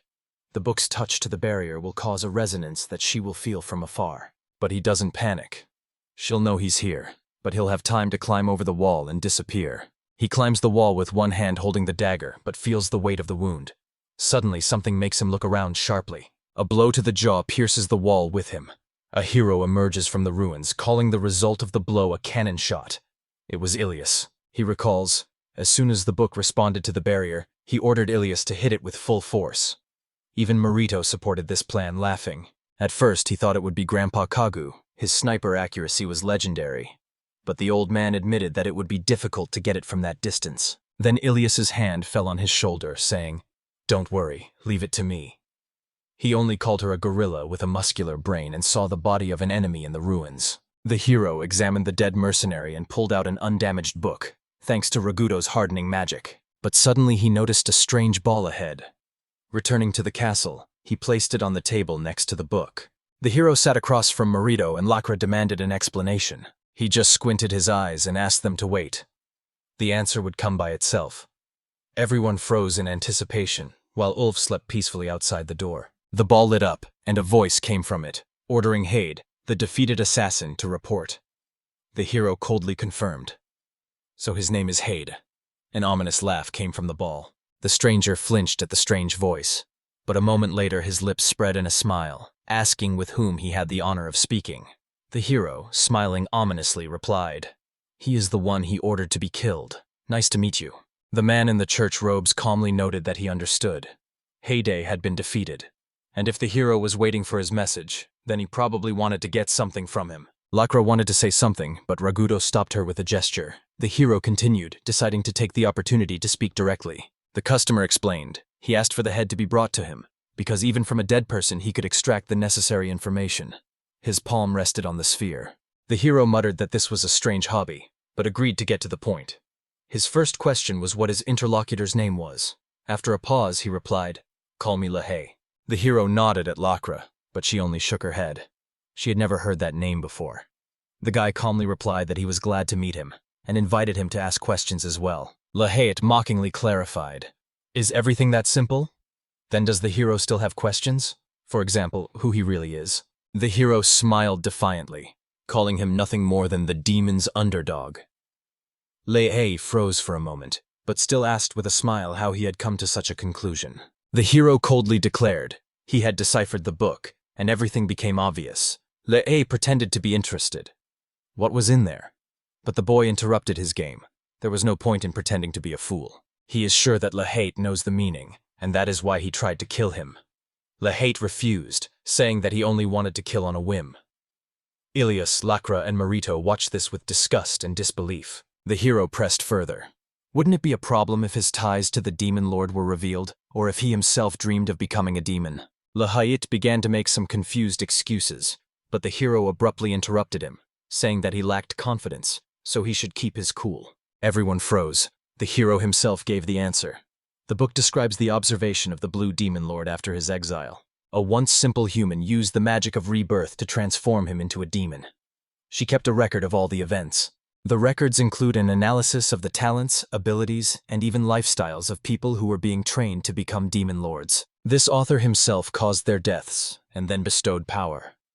The general abilities were the same, creating a demon world and turning people into monsters. And each was given a unique power. The Blue Demon Lord ruled over the undead. The author's knowledge created chaos and the most terrible tragedies in history. Lahit, smiling, agreed. It turns out that the hero really deciphered the book, and asked directly, "He is an earthling, isn't he?" The hero confirmed but noted. Lahit himself was clearly not from there. The hero asked in surprise why. The answer was simple. He pronounced the words too distortedly. The hero explained why he called him a dog. After all, the book listed the abilities of the lords, which he tried to hide, but still wanted to appropriate, trying to steal the book. Lahit paced the room and noted with a smile. The same Church of Yugur also tried to return it. Why didn't the hero tell the priest anything? The boy sighed wearily and explained in a dark voice. It states that dead demon lords can be resurrected. If the church had known this, it would have acted differently. Lahit only smiled wryly, so his assumptions were confirmed. But why then does nothing give him away? The hero answered with a question. Didn't he himself hold Dokal in his hands? The silence confirmed the guess. The hero unfolded the logic. It all started with Dokela, a half-blood murderer who betrayed the country and stole the book, then entrusted it to an earthling. Why? Because he knew. It was the earthling who had once brought the forbidden magic of rebirth into the world. And although Dokela himself could not read the book, he had received the information from Lahit. So, in the hero's opinion, the man who rules Archbishop Uka is behind everything. The state that was trusted turned out to be corrupt. Dokela stole the book as a bargaining chip, but it became a burden he couldn't handle. The only way out was to hand it over to someone he could control, and then an earthling appeared. That's why, dying, Dokela gave him the book, hoping that it would reveal the truth and bring the real enemy out of the shadows. Lahit agreed thoughtfully. Dokela was truly an exceptional man. Who would have thought he would have guessed his existence? The hero coldly summed up. It was even more convenient for Lahit to hide under the roof of the Church of Yugur, but secretly covet the book, entrusting Acacia to obtain it. It was risky, but for Lahit it was his only chance to simplify the task. He mockingly admitted that earthlings were indeed full of clever people. But the hero interrupted him, abruptly saying that the man probably thought he was a fool who let his tongue run wild. Lahit pretended to ask if he himself admitted it. Lahit coldly reminded him, "Information is a weapon, and he who thoughtlessly shares everything he knows is acting foolishly." The hero fell silent, and then he answered that he lived thus not out of stupidity, but because he did not wish to live by reason alone. He sought peace, not profit, and looking at Lahit, said that he did not wish to become like him. He mockingly asked if his conscience would bother him if he had to do the same thing. The hero calmly admitted, yes, because he is still weak, and for him happiness is to live in peace. But at that moment the door trembled behind Lahit. The hero added that it was people like him who were preventing this. The crackling grew louder, and finally the door flew open with magic, letting the burly priests into the room. The hero explained that through Archbishop Maya, he had informed the Yugoro church that Lahit was the real instigator. The enraged priest stormed in, accusing him of treason.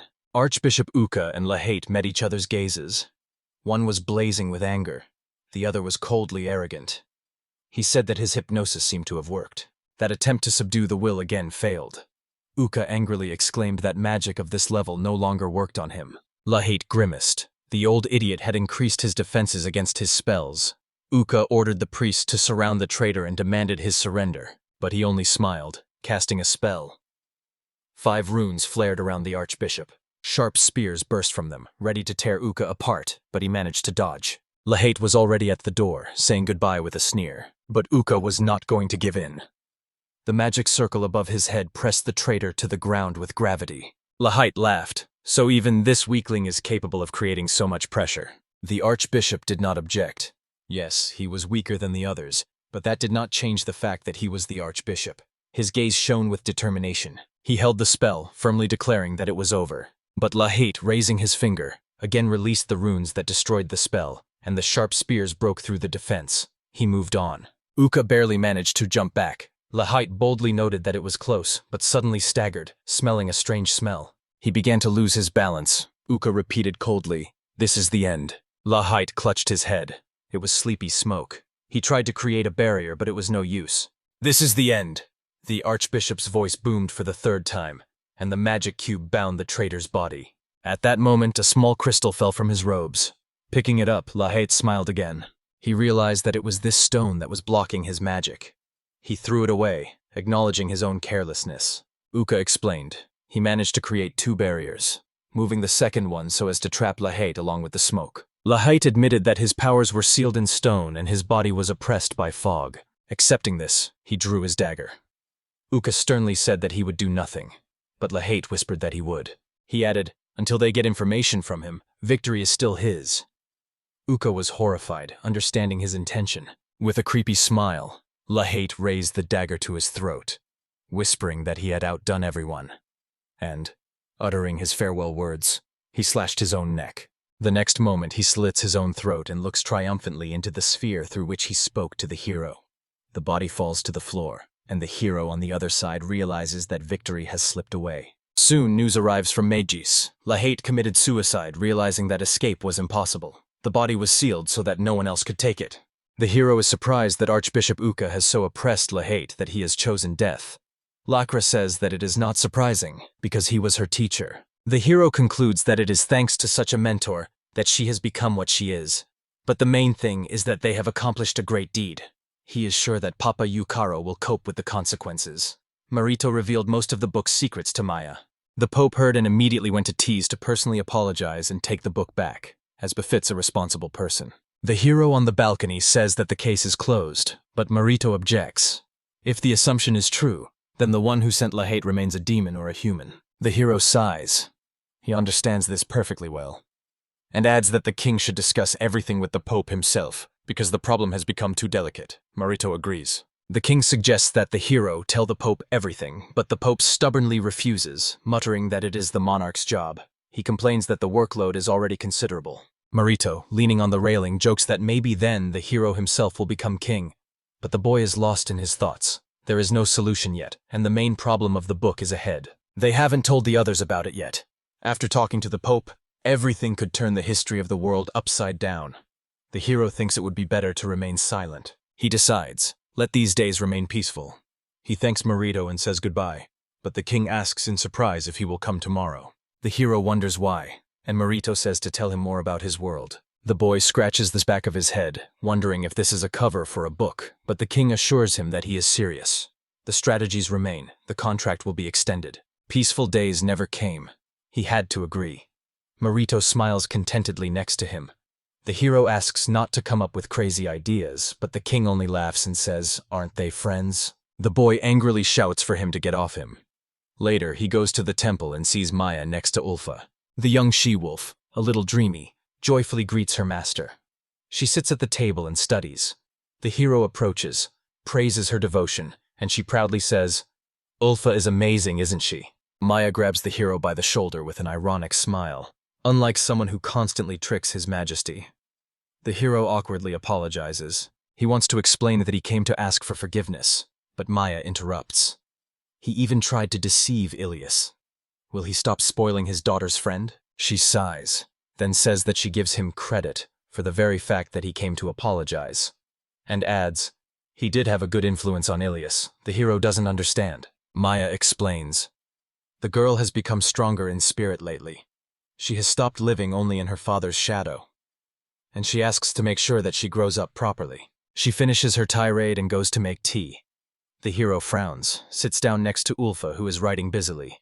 He says he has something to confess to her. First of all, he apologizes. Ulfa looks at him intently, not understanding why. She asks if he did something wrong. The hero says no, but he used her as bait. He admits that he set her up, the weakest, as bait for the killers. It was the most effective method, but still cruel. The hero adds, other ways could have been found, but he chose her, and in this he was no different from the Chernovovchiks who tortured her. Ulf is shocked. She abruptly grabs his sleeve and assures him that he is wrong. After all, he acted because he was angry. The hero doesn't understand, but the she-wolf explains. When he saved her, his anger was sincere, and for her, it's the most precious treasure. The sun's rays from the stained glass windows fall on them. Ulf holds his sleeve tightly. The hero says that he understands and strokes her head. She replies, since he apologized, she forgives. The hero thanks her and realizes that she has already grown up and become a strong girl, unlike him, who is so easily overcome by emotions. But his thoughts wouldn't let him go. Now he realized why Ilas was constantly scolding him. He hadn't even thought about how he was using Ulf. Finally, he tells her that he wants to grow something near the house. Does she want to help? Ulfa happily wags her tail and replies that she wants to try. The hero bitterly admits that even with a weak soul, he remains cunning. He thinks to find Hudson's book to find out what crops he wanted to grow. Meanwhile, Ulf mutters that he doesn't like vegetables, but the hero smiles. When he grows up, he will love them. In his mind, he decides to put the harvest on Hudson's grave, although Hudson would rather have sake. With a smile, the hero tells Ulfi the sad news. The girl's heart beats wildly. She trembles with fear. After a pause, he says, "Lakra is coming to them." Ulfa repeats the words in confusion, not understanding why it's bad. A few hours ago, the hero was sitting in the square, enjoying the sun and the silence. He notes the wonderful weather and thinks how nice it would be to just relax after endless worries. The area destroyed during the assassin attack and the fierce battle of Ilas has now been rebuilt. It is as if the disaster never happened. The magic is truly incredible. The hero is surprised. Even the castle wall, which collapsed in one night, was completely rebuilt thanks to Ragudo's team. He does not hide his fascination with magic. Enjoying the peace, he doesn't notice Lakra crying next to him. He dreams of mastering at least a little magic, even the simplest spell, and wonders if this is possible through training. Meanwhile, Lakra begins to sob even louder, grimacing in despair. The hero finally notices her, but quickly gets up, getting ready for dinner. However, the girl grabs his sleeve, begging him not to ignore her. He desperately asks her to let him go, because he wanted to spend the day in a good mood. But she doesn't give up, sobbing and confessing. She was kicked out of Maya's church. The hero mercilessly replies that she has finally been banished and pats her on the back sympathetically. But Lakra explains that this is not banishment. He guesses. She tried to help but ruined everything, and that's why she was chased away. And he gets to the very heart of the truth. He concludes she is really useless. She was supposed to stay in the church until Papa Yukaro arrived, but she caused trouble. Maya said they were preparing for the harvest festival and didn't need any trouble. Even the barriers that Lakra had set up, other priests could do 10 times faster. The hero knew she would be driven out, but he didn't think it would be so fast. Now Lakra clings to his shoulder, begging for help. But he coldly says his talents are not enough to cure her vanity, and orders her to let go of her clothes. She lets go, but follows anyway, shyly muttering, "The main thing is whether I can stay with him." The hero categorically refuses, and she asks in a trembling voice, "Why?" He brushes it off. Ilas lives in the house and cannot shelter a breadwinner. Lakra is surprised. But the next moment, a sly light flashes in her eyes. She smiles fakely and hints that the boy and girl live together. The hero immediately reminds them they are not alone. Ulf is with them. Lakra finds another excuse. He claims that the situation is dangerous and requires supervision. The hero calmly replies, "The only danger is excessive force, which could kill someone." The girl mumbles embarrassedly, then denies it. She indignantly shouts that she must protect them from his hidden intentions. The hero cuts her off. The real intentions are hers, and advises them to sleep outside. Lakra screams that it is cruel. She asks even more pitifully to be allowed to stay, because she no longer wants to spend the night under the bench. She shows the straw where she really slept. The hero understands her stubbornness. She continues to cry and complain about loneliness and fear. The hero feels that he cannot escape her. They find Ilas, who is calmly eating a barbecue. After listening to everything, she replies that she doesn't mind. The hero is stunned and Lakra is beaming with happiness. The hero abruptly approaches Ilas and asks why she agreed, since she should have refused. Meanwhile, Lakra is already happily running around the square. Ilas sincerely does not understand what she did wrong. She explains seriously. As a noble knight, he cannot leave his woman out in the cold. The hero grumbles that she is trying too hard to appear noble. He reminds them that they only have 3 bedrooms. He will be uncomfortable if Ilas has to share a room with Lakra, and as a man he cannot live with her either. Ilas suggests that Lakra be placed in Ulfa's room. The hero does not give up, calls Ilas a fool, and warns that her vanity may affect Ulf. Meanwhile, Lakra asks if he is being too cruel, but the hero does make Ilas think seriously. She agrees. He is right. Lakra angrily exclaims that even Ilas thinks so. Ilas says, "Then Lakra will sleep in the attic." The hero replies with relief that everything is clear and thanks. But Ilas stops him and coldly adds, "She was joking." Ilas says that there is plenty of room in the pantry. It is enough to clean up. The hero grumbles discontentedly that it is too early to decide, and advises to ask Ulf as well. A few hours later, Ulf replies that she likes Lakra. She hugs the girl warmly, calling her kind. The hero behind her bitterly realizes that he has lost the battle. In the end, he takes matters into his own hands. He ties a scarf around his head and sighs that he'll have to clean up quickly. He asks Ulf to help, and Lakra offers advice, but the hero resolutely brushes it off. The hero and Ulfa begin to dismantle the pantry. The girl takes out an old cabinet, and he shows where to put it. Lakra secretly watches from around the corner, decides to help too, and starts dragging the box up the stairs. but she trips and falls down with the box. The hero rushes to catch her. After cleaning, she is already warming herself in a wooden tub when a spider descends from the ceiling. Lakra notices him and screams. The hero and Ulfa listen warily behind the door. Lakra screams that she saw a spider and hates this place. They look in surprise at the door from where the screams are coming. The hero asks Ulf to confirm that he is not involved. She answers seriously. The gentleman has a perfect alibi. He is surprised how she knows such a word. Suddenly, Lakra pops out of the bathroom in new clothes and angrily points a finger at the hero. Then all three of them start cleaning the room together. Seeing the bucket of water, Lakra decides to take revenge. She raises the bucket, but the hero immediately notices the plan and asks her to stop. The next moment she trips, dousing both herself and Ulf with water. The hero, frozen, does not have time to intervene. After the adventure, the girls warm up together in the bath. It is already evening outside, and Ilia returns home. All three greet her cheerfully. They have already washed and changed clothes. The hero realizes that the third breadwinner has instantly entered their lives. Ulfa joyfully rushes to Ilia and confirms that she is home. She wonders where all this stuff came from. There's a whole mountain of stuff in front of them from the warehouse. Elijah explains that most of it is related to Rachel's family. The hero remarks that the things are of very high quality and must be dear to her. She smiles happily, agreeing, and draws her sword. She takes it out of its scabbard and makes a slight swing. The sword reminds her of the past. It was given to her father by the late king. The hero mentions that her father was a knight of Tisu and her mother a priestess, like Maya. Ilia confirms warmly and says that she respected them both. The sword clanks back into its scabbard. The hero asks if she wants to get rid of these things, but Ilia replies, "We need to sort them, but there is no point in keeping them." She plans to donate everything to Maya's church and the Ragudo team. Opening one of the closets, she finds 2 sets of clothes, exactly his size. She says he would look like a real man, like her father. The hero grumbles skeptically that these must be cursed things. Ilia just smiles and says that it's better to continue tomorrow and go to bed earlier. She adds that she has news from His Majesty. The hero is to appear at the castle tomorrow morning.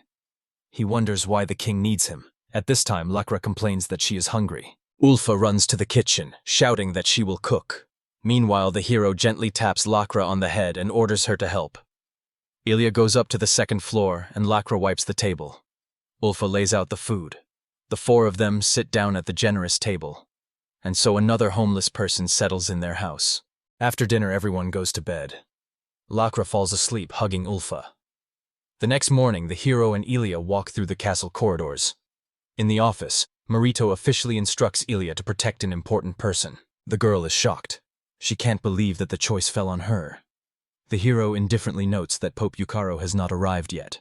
But Marito explains, the Pope will arrive later, along with a large retinue. The hero asks in confusion who she is supposed to protect. Smiling calmly, Marito replies. He sees this person in front of him, and he points his finger at the hero. The king says he is a hero. He stares in complete shock, demanding an explanation. Marito says his ignorance of his own weight is ridiculous. The very ability to speak the language of Earth makes him extremely important. The king ironically says, if he just makes it public, new Lahites will appear, wanting his head. And will he be able to protect himself? The hero understands that there is meaning in the words, but expresses his doubts aloud. He clarifies. So, Ilia will become his bodyguard? She angrily asks if that's a problem. Marito calmly adds, if there is another candidate, let him say it, but he won't give up Sir Ragudo. The hero is not surprised. He is overcome with nervous excitement. He thinks, Elijah is a perfect fit, but still, it's Elijah. The king notices his hesitation and with a sly smile provokes, does he really not want a woman? Elijah turns to stone. The hero, in despair, thinks that the king is deliberately annoying her. She begins to tremble with anger. He sighs and says that this is not the case at all. Ilia shines at these words, and he adds that he would prefer a woman, but she lacks charm. The hero clarifies. Although Ilia is suitable for the job, the compatibility between them is not ideal. Here he falls silent, and the king slyly picks up. And who, in his opinion, is the best compatible? The hero blinks and says seriously, among all the knights, there is Grandfather Kara. Ilia flares up indignantly. Soon he and Grandpa Kara meet at the training ground, spears and armor in their hands, and the fire of rage burning in Ilia's eyes. Ilia, holding back her anger, grips her sword tighter and declares that now they will fight for real. She orders Grandpa Kara not to hold back and fight as if his life depended on it. The old man looks unhappy that things have come to this. The dark aura emanating from Ilia frightens the grandfather to the point of trembling. He looks back at the hero and calls out to him, asking what happened because it seems that the princess wants to kill him. The hero explains that Ilia was ordered to protect him, and that was the king's decision. But the grandfather doubts that this is the only reason, and asks if they didn't talk about something else. The hero thinks, remembering what he called Kara when he was given the right to choose. He considered him a friend, so it was natural. Marito said then that Domathor Kofkon really suits him. But the king objected, because the place in the guard was already taken, and it would be difficult to move him. He suggested calling another young knight, but the hero replied that this was unnecessary, because the conversation with Ilia would be shorter. Marito only summed up that the decision had been made. He ordered Miss Rachel to guard the hero. She was indignant, but accepted the order. Upon learning of this, Grandfather Caro only looked gravely and stepped aside. He hugged the hero and said that guarding is an honorable service, but if someone else is recognized as better, he will feel uncomfortable. The hero, shocked, asks if this is true, but Kara is already leaving, sighing. What a bitter thing this is. The hero awkwardly apologizes, and the grandfather grumbles that he should rely on him, since he has such an honor. The hero thinks with surprise that this is the first time he has seen a duel between Kara's grandfather and Ilia. She is strong, like a pack of gorillas, and he is her equal. Even Ulf, who is progressing rapidly, has never hit her grandfather, and now she is rooting for Ilia. The hero notices her presence with surprise, not understanding what she is doing here. But Ulfa shouts to Ilia to put her grandfather on her shoulder blades. The hero wonders how she knows such expressions. He guesses that she is still offended by their first acquaintance. Apparently, both then and now, she does not consider him worthy of trust. The hero apologizes to his grandfather once again. Meanwhile, the duel begins. Kara throws off his usual indifference and prepares for battle. He looks intently at Ilia and suddenly lunges forward, delivering a powerful blow with his spear. Then he accelerates and unleashes a series of quick attacks, but Ilia repels them all. The hero exclaims that the grandfather is no less fast than her. Ilia catches his eye and suddenly grabs the tip of his opponent's spear. The hero freezes. Ilia feigns surprise. She says she understands speed and smiles mockingly. Kara tries to snatch the spear, but in vain. Elijah lifts it up along with the weapon, and it hangs helplessly. She lets go and prepares to strike. The next moment, Ilia hits him in the stomach so hard that he flies several meters away. The hero screams for him. Kara sticks her spear into the ground to stop the inertia, but a senseless expression already appears on her face. Enraged, Ilia rushes forward and attacks mercilessly. Kara tries to block, but the force of the blow forces him to his knees. Ilia sheathes his sword and formally thanks him for the duel. The hero excitedly calls out to his grandfather, but he suddenly mutters 3 words. "A cross. I'm dying. Goodbye," and falls. The hero shouts his name while the knights carry the old man on a stretcher. Ulf runs up to Ilia enthusiastically, praising her strength. But the hero only shrugs, reproaching that Ilia could have thought about her grandfather. She indignantly denies that he would say such a thing. For her, Kara is an experienced warrior, and therefore she could not fight half-heartedly. The hero replies that she should adjust to his pace, taking it as training. Ilia is confused, blushes, but stubbornly says that it is difficult to determine who is stronger. The hero looks at her intently. He seriously asks if she's worried about him saying Kara is more suitable. He explains what he meant. It's easier to strategize with an old man. The hero reminds us that he prefers to plan rather than fight alone. Kara is clearly aware of her role and is stable in battle. This can decide the outcome. Ilia indignantly asks, "What about her?" The hero replies that she is too strong, and with her appearance the battle becomes simple. Ilia says, embarrassed, that's how he sees her. But the hero, turning away, adds that in defense he would trust her without hesitation. He continues, "Getting back to the topic, it's more important for him to have someone to advise him. Will she be happy if her role is just a trump card that he can use at the right moment?" Ilia wants to answer, but the hero puts his hand on her head and says that she can be relied on 100%. He even thinks that he is being pampered too much. The hero admits that he doesn't want her to feel worthless. If he offended her, he is guilty and apologizes. Ilia touches the place where his hand had just been, and says that he must then apologize to Grandpa Kara. With these words, she quickly runs away with Ulfa. The hero returns to Ulfa and begins to scold her, asking if her words were normal. She calmly replies that the grandfather deserved it. The hero wearily asks when she will make up with him. Ulfa joyfully exclaims that she will think of it. Meanwhile, Ilya enters Kara's grandfather's room. He is lying on the bed, a magic healing stone on his lower back. Ilya, with a guilty face, says that she acted out of resentment and asks for forgiveness, but the grandfather just laughs, saying that it's obvious that she talked to that guy, and not to worry. He understands everything. He takes off the towel with the stone and continues. This time he really lost. He looks her in the eyes and asks if she wants to take his place now, but adds that she doesn't dare yet. Kara's grandfather shares that he likes how Ilya wants the guy to acknowledge her, but adds that she herself does not yet understand the real reason for this. Ilya agrees, confused, because she herself does not know why she is behaving this way. She awkwardly asks if he knows the answer, and the old man nods in the affirmative. Before she can say a word, he says that it is love, and what else? But Ilya doesn't like this answer. A dark aura envelops her, and drawing her sword, she threatens that if she stabs him in the back now, it won't hurt anymore. Grandpa Kara, in a trembling voice, excuses himself that he was only joking. He quickly explains that he has a wife and children, so he knows what love is. But her feelings are completely different. Ilya menacingly asks what kind of feelings they are then. The grandfather replies that this is respect, not chivalrous, but human. It is respect for someone who is able to do what you cannot. He adds that the boy lives differently. He is ready to understand even the heart of a criminal and follow his own path, different from the knight's. Ilya, on the other hand, strives to follow only the path of a knight and does not want to turn to another, so she respects him for not being afraid to choose his own. She clenches her fist and angrily asks the old man to explain it more simply. Kara asks if she can become evil by following the path of a knight. Ilya sharply replies that she can't. Grandpa, laughing, says that's the whole difference. The boy can understand both knights and enemies, and do what others are not capable of. That is why she wants him to recognize her. After these words, Ilya's face brightens, and she admits that she is not yet an adult. Grandpa says it's true, so she asks not to be biased. She wants the guy to appreciate her, but that's not the only thing. He explains. Even praise from His Majesty would mean a lot to her. After all, the recognition of those who can do what you can't brings the greatest joy. At first, Ilya is surprised by his words, but then she smiles with understanding. She thanks him for the teaching, because now she has begun to realize a lot.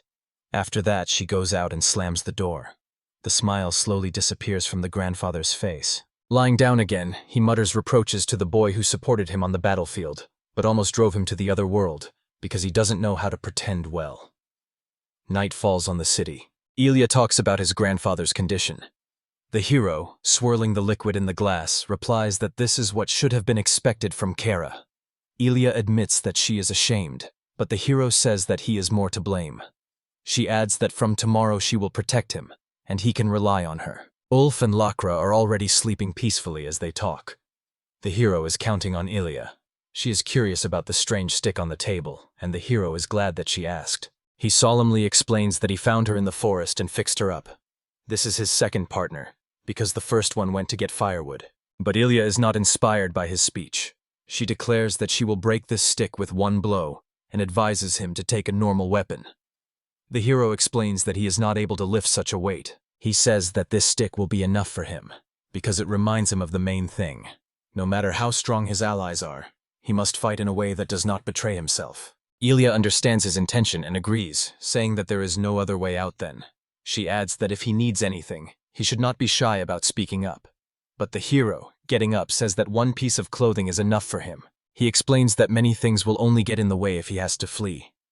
Ilya asks if he is thinking of leaving the country, but the hero replies that not now. However, in his mind, he admits that if he no longer had to live here, he could move to another country. Ilya, with a trembling voice, asks if he is dissatisfied with their land. The hero says that on the contrary, how can one be dissatisfied with such a favorable atmosphere? She insists. Then why does he say that? The hero replies that he wants to find a way back to his world. He likes his current life. He wants to take care of Ulf and thank Ilya. But he adds that he doesn't know what will happen next. Maybe he will miss the comforts of the past world and lose the strength to live here. That's why he's looking for as many ways to adapt as possible, trying to get used to his new life. However, he says he definitely won't run away because it has too serious consequences. Ilya's mood changes, but she smiles and says, if he disappears, Ulf will be left alone. The hero does not notice her condition and frivolously replies that it is possible, But until then he will show the she-wolf this world and give her new feelings. He assures her that he will never leave Ulf in questionable care, and beams smugly. Ilya awkwardly remarks that he is acting like her father. She asks if he has friends or family back there, in his world. The question throws him off balance. His mood darkens dramatically. Turning away, he says that it's personal, and going upstairs adds, maybe someday, drunk, he'll tell. But for now, he apologizes. After saying goodbye, the hero wishes Ilya good night and goes to bed. But the girl cannot calm down. She realizes that his path is completely different from the knightly one she believed in. She can't even imagine herself on such a path, and he walks it without a shadow of a doubt. Elijah is irritated, believing that this is a path of evil from which there is no return. But despite this, he does not hesitate to stand between them.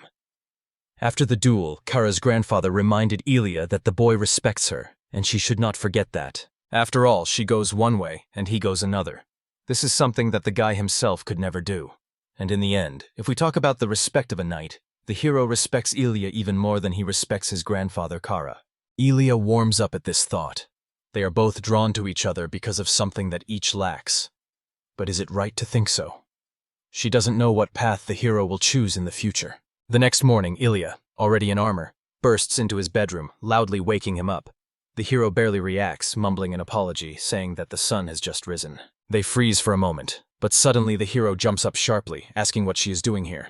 Ilya says with a smile that from now on she is his bodyguard, and should be by his side from the very morning. The sleepy hero approaches the closet, but glancing at Ilya, sarcastically asks if she's going to change his clothes. But she replies with a twinkle in her eye that she doesn't mind. The hero decides he can handle it better himself and kicks her out the door. Then they go downstairs to breakfast. Ilya watches him intently as he eats, while a sleepy Ulfa descends the stairs. She joins them for breakfast. The hero invites Ilya to eat with them, but she says she's already had breakfast. Instead, she starts peppering him with questions about whether he's finished or whether he wants to go outside. The depressed hero eventually finds himself on the street, where Ulfa tugs at his sleeve.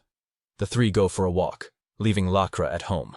She watches them sadly, while Ilya smiles carefreely, enjoying the moment. Meanwhile, the hero and Marito are walking through the palace corridors. The boy explains the situation to him, and the king laughs, saying that now he understands why there are so many people around. The hero awkwardly apologizes, but Marito waves his hand, saying it's nothing serious. Instead, they talked about more important things, about his weather forecast from another world, and the difference between their worlds, which aroused the king's sincere interest. Marito then notes that the hero gets along well with Lakra from the Uyghur church, and has heard that they are now living together. The hero replies that she is gradually settling into life, has even found a job, and will now be able to pay for housing. This surprises Marito. The hero explains that Lakri has a hard time focusing on multiple tasks at once, but if given one goal, she will do a brilliant job. The same goes for combat. When her task is to destroy the enemy, she is impeccable. He recalls how Maya asked her to embroider a complex pattern, and Lakra did it extremely quickly. She is more reliable than many at such things, although she cannot get rid of the childish naivety in her. Marito sighs, saying that despite everything, they worked a lot with her. Maybe she guesses something. The hero puts his hand on his shoulder, confidently assuring him that Lakra suspects nothing. The king is confused by his words. They go out into the garden, and the bright sun momentarily blinds the hero.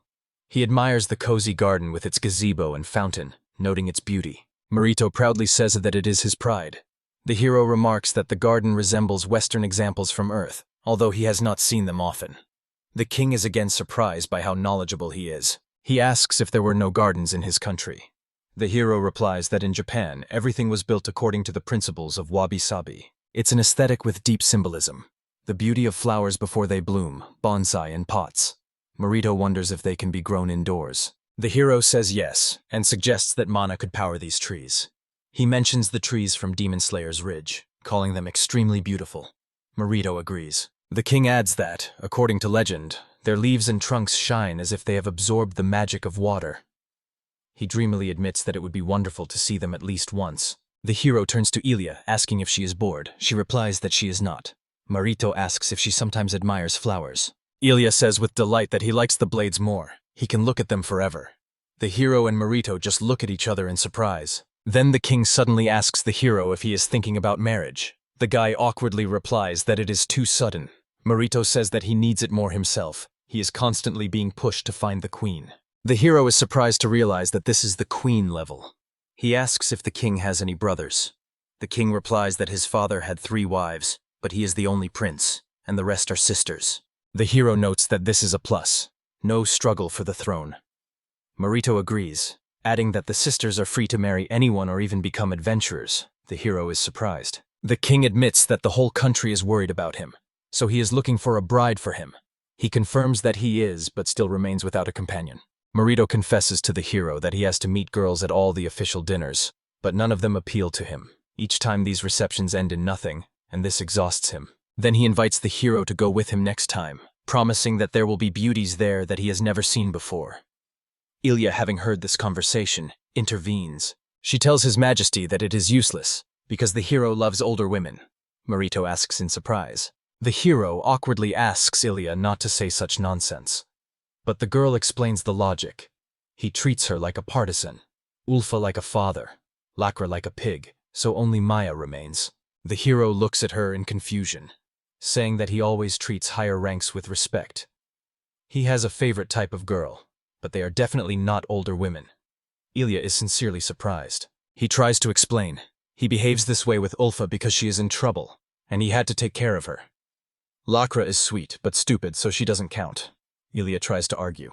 She asks, "What about her?" The hero mercilessly replies that she has brawn instead of brains, though he admits that she's not terrible, so she doesn't have to worry. Marito watches with amusement. The hero adds that Ilya doesn't like being treated like a girl, and at first he was cautious, but now. In the end, he says that she decides everything with brute force, but deep down he recognizes her as a girl. Marito can't stand it anymore and laughs loudly, while Ilya blushes and remains silent. The king wipes away his tears of laughter and says that he understands everything.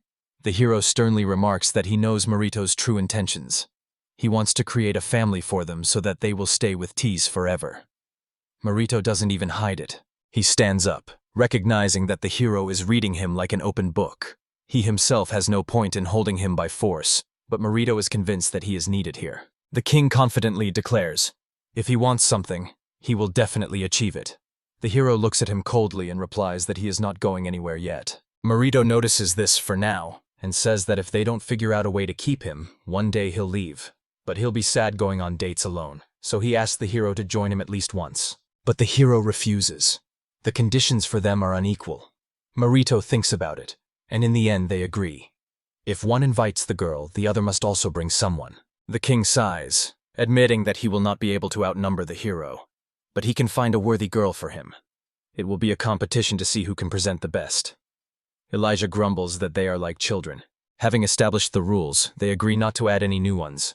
As they leave the palace, Ilya says that he cannot believe how the hero dragged His Majesty into such senseless games. The hero asks her not to say that. Marito is an eccentric. He wouldn't even be surprised if, on his orders, she became someone's wife. Ilya is devastated, not understanding what this is about. The hero smiles and says that he will also find a worthy wife for Marito, so she has nothing to worry about. And then Ilya asks him directly, what kind of girls does he like? Meanwhile, Marito remains in the garden, admiring the sunset. He remembers something and smiles cheerfully. His guard speaks nearby. He places a glass in front of the king, asking what made him so cheerful.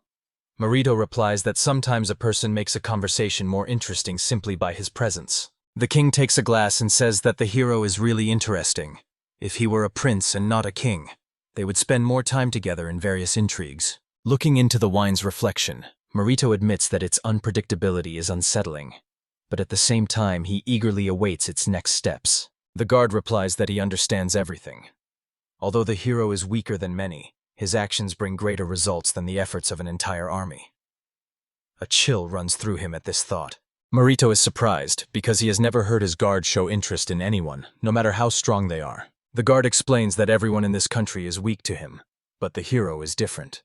The king smiles and says that he should have assigned him to guard, then he would be at peace. But the guard objects. If he is not with the king, he will not be able to fulfill the contract. Marito smiles contentedly and returns to his work. Several days pass. A delegation from Pope Euporo arrives in the capital. It is headed by the pontiff himself, accompanied by Archbishop Uka Kanuk, captain of the Holy Knights Misias Yavks, and supervisor Pop Laris. The horse-drawn carriage rides through the city streets and stops at the palace. The delegation passes through the gate and walks down a long empty corridor to the throne room. Guards are everywhere. The priest in the center steps forward and introduces himself as the priest of Yukaro. He sincerely apologizes for the mess and harm it has caused by their carelessness. He bows low, the entire delegation bowing with him. Marito replies that it's okay. The losses have been minimized. The priest says that Archbishop Uka is to blame for everything, and he is nervously shaking. But the king denies it. Thanks to the events, they have discovered the real traitor, Lahit. Marito takes a book from under his clothes and says that the whole problem lies in it, in the diary of the Blue Demon King. To begin with, he returns it as agreed. He admits that only he, Lord Ragudo, and have seen the contents. He points to the hero who helped them decipher the text. The hero carefully watches the newcomers. Pope F. Paro also looks at him intently and asks, "He is from another world. Will he shake his hand?" He wants to check what kind of person the hero is. The caretaker explains that the Pope's body is full of magic, and touch allows you to feel the essence of the interlocutor. The hero calmly extends his hand. A handshake occurs. The Pope begins to read his insides. He has almost no mana, but stops and quietly says that he understands everything. He concludes, "The hero is a coward who is afraid of many things and tries to understand everything in order to protect himself. After all, it is easy to meet cruel people on Earth." The hero is wary. This man has penetrated too deeply. He admits that everything is correct. Then the Pope bows low and thanks the hero. Thanks to him, the traitor was exposed. The hero replies that gratitude belongs to those who are no longer there. The Pope apologizes for the harsh word coward, but the hero says that he does not consider the truth an insult. He looks at Archbishop Uku, who also bows in response, asking not to thank him. Uka admits that he was too careless and just corrected his own mistakes. The caretaker laughs, saying that he was very worried on the way. He angrily asks her to be quiet. She covers her mouth with her hand and smiles sweetly.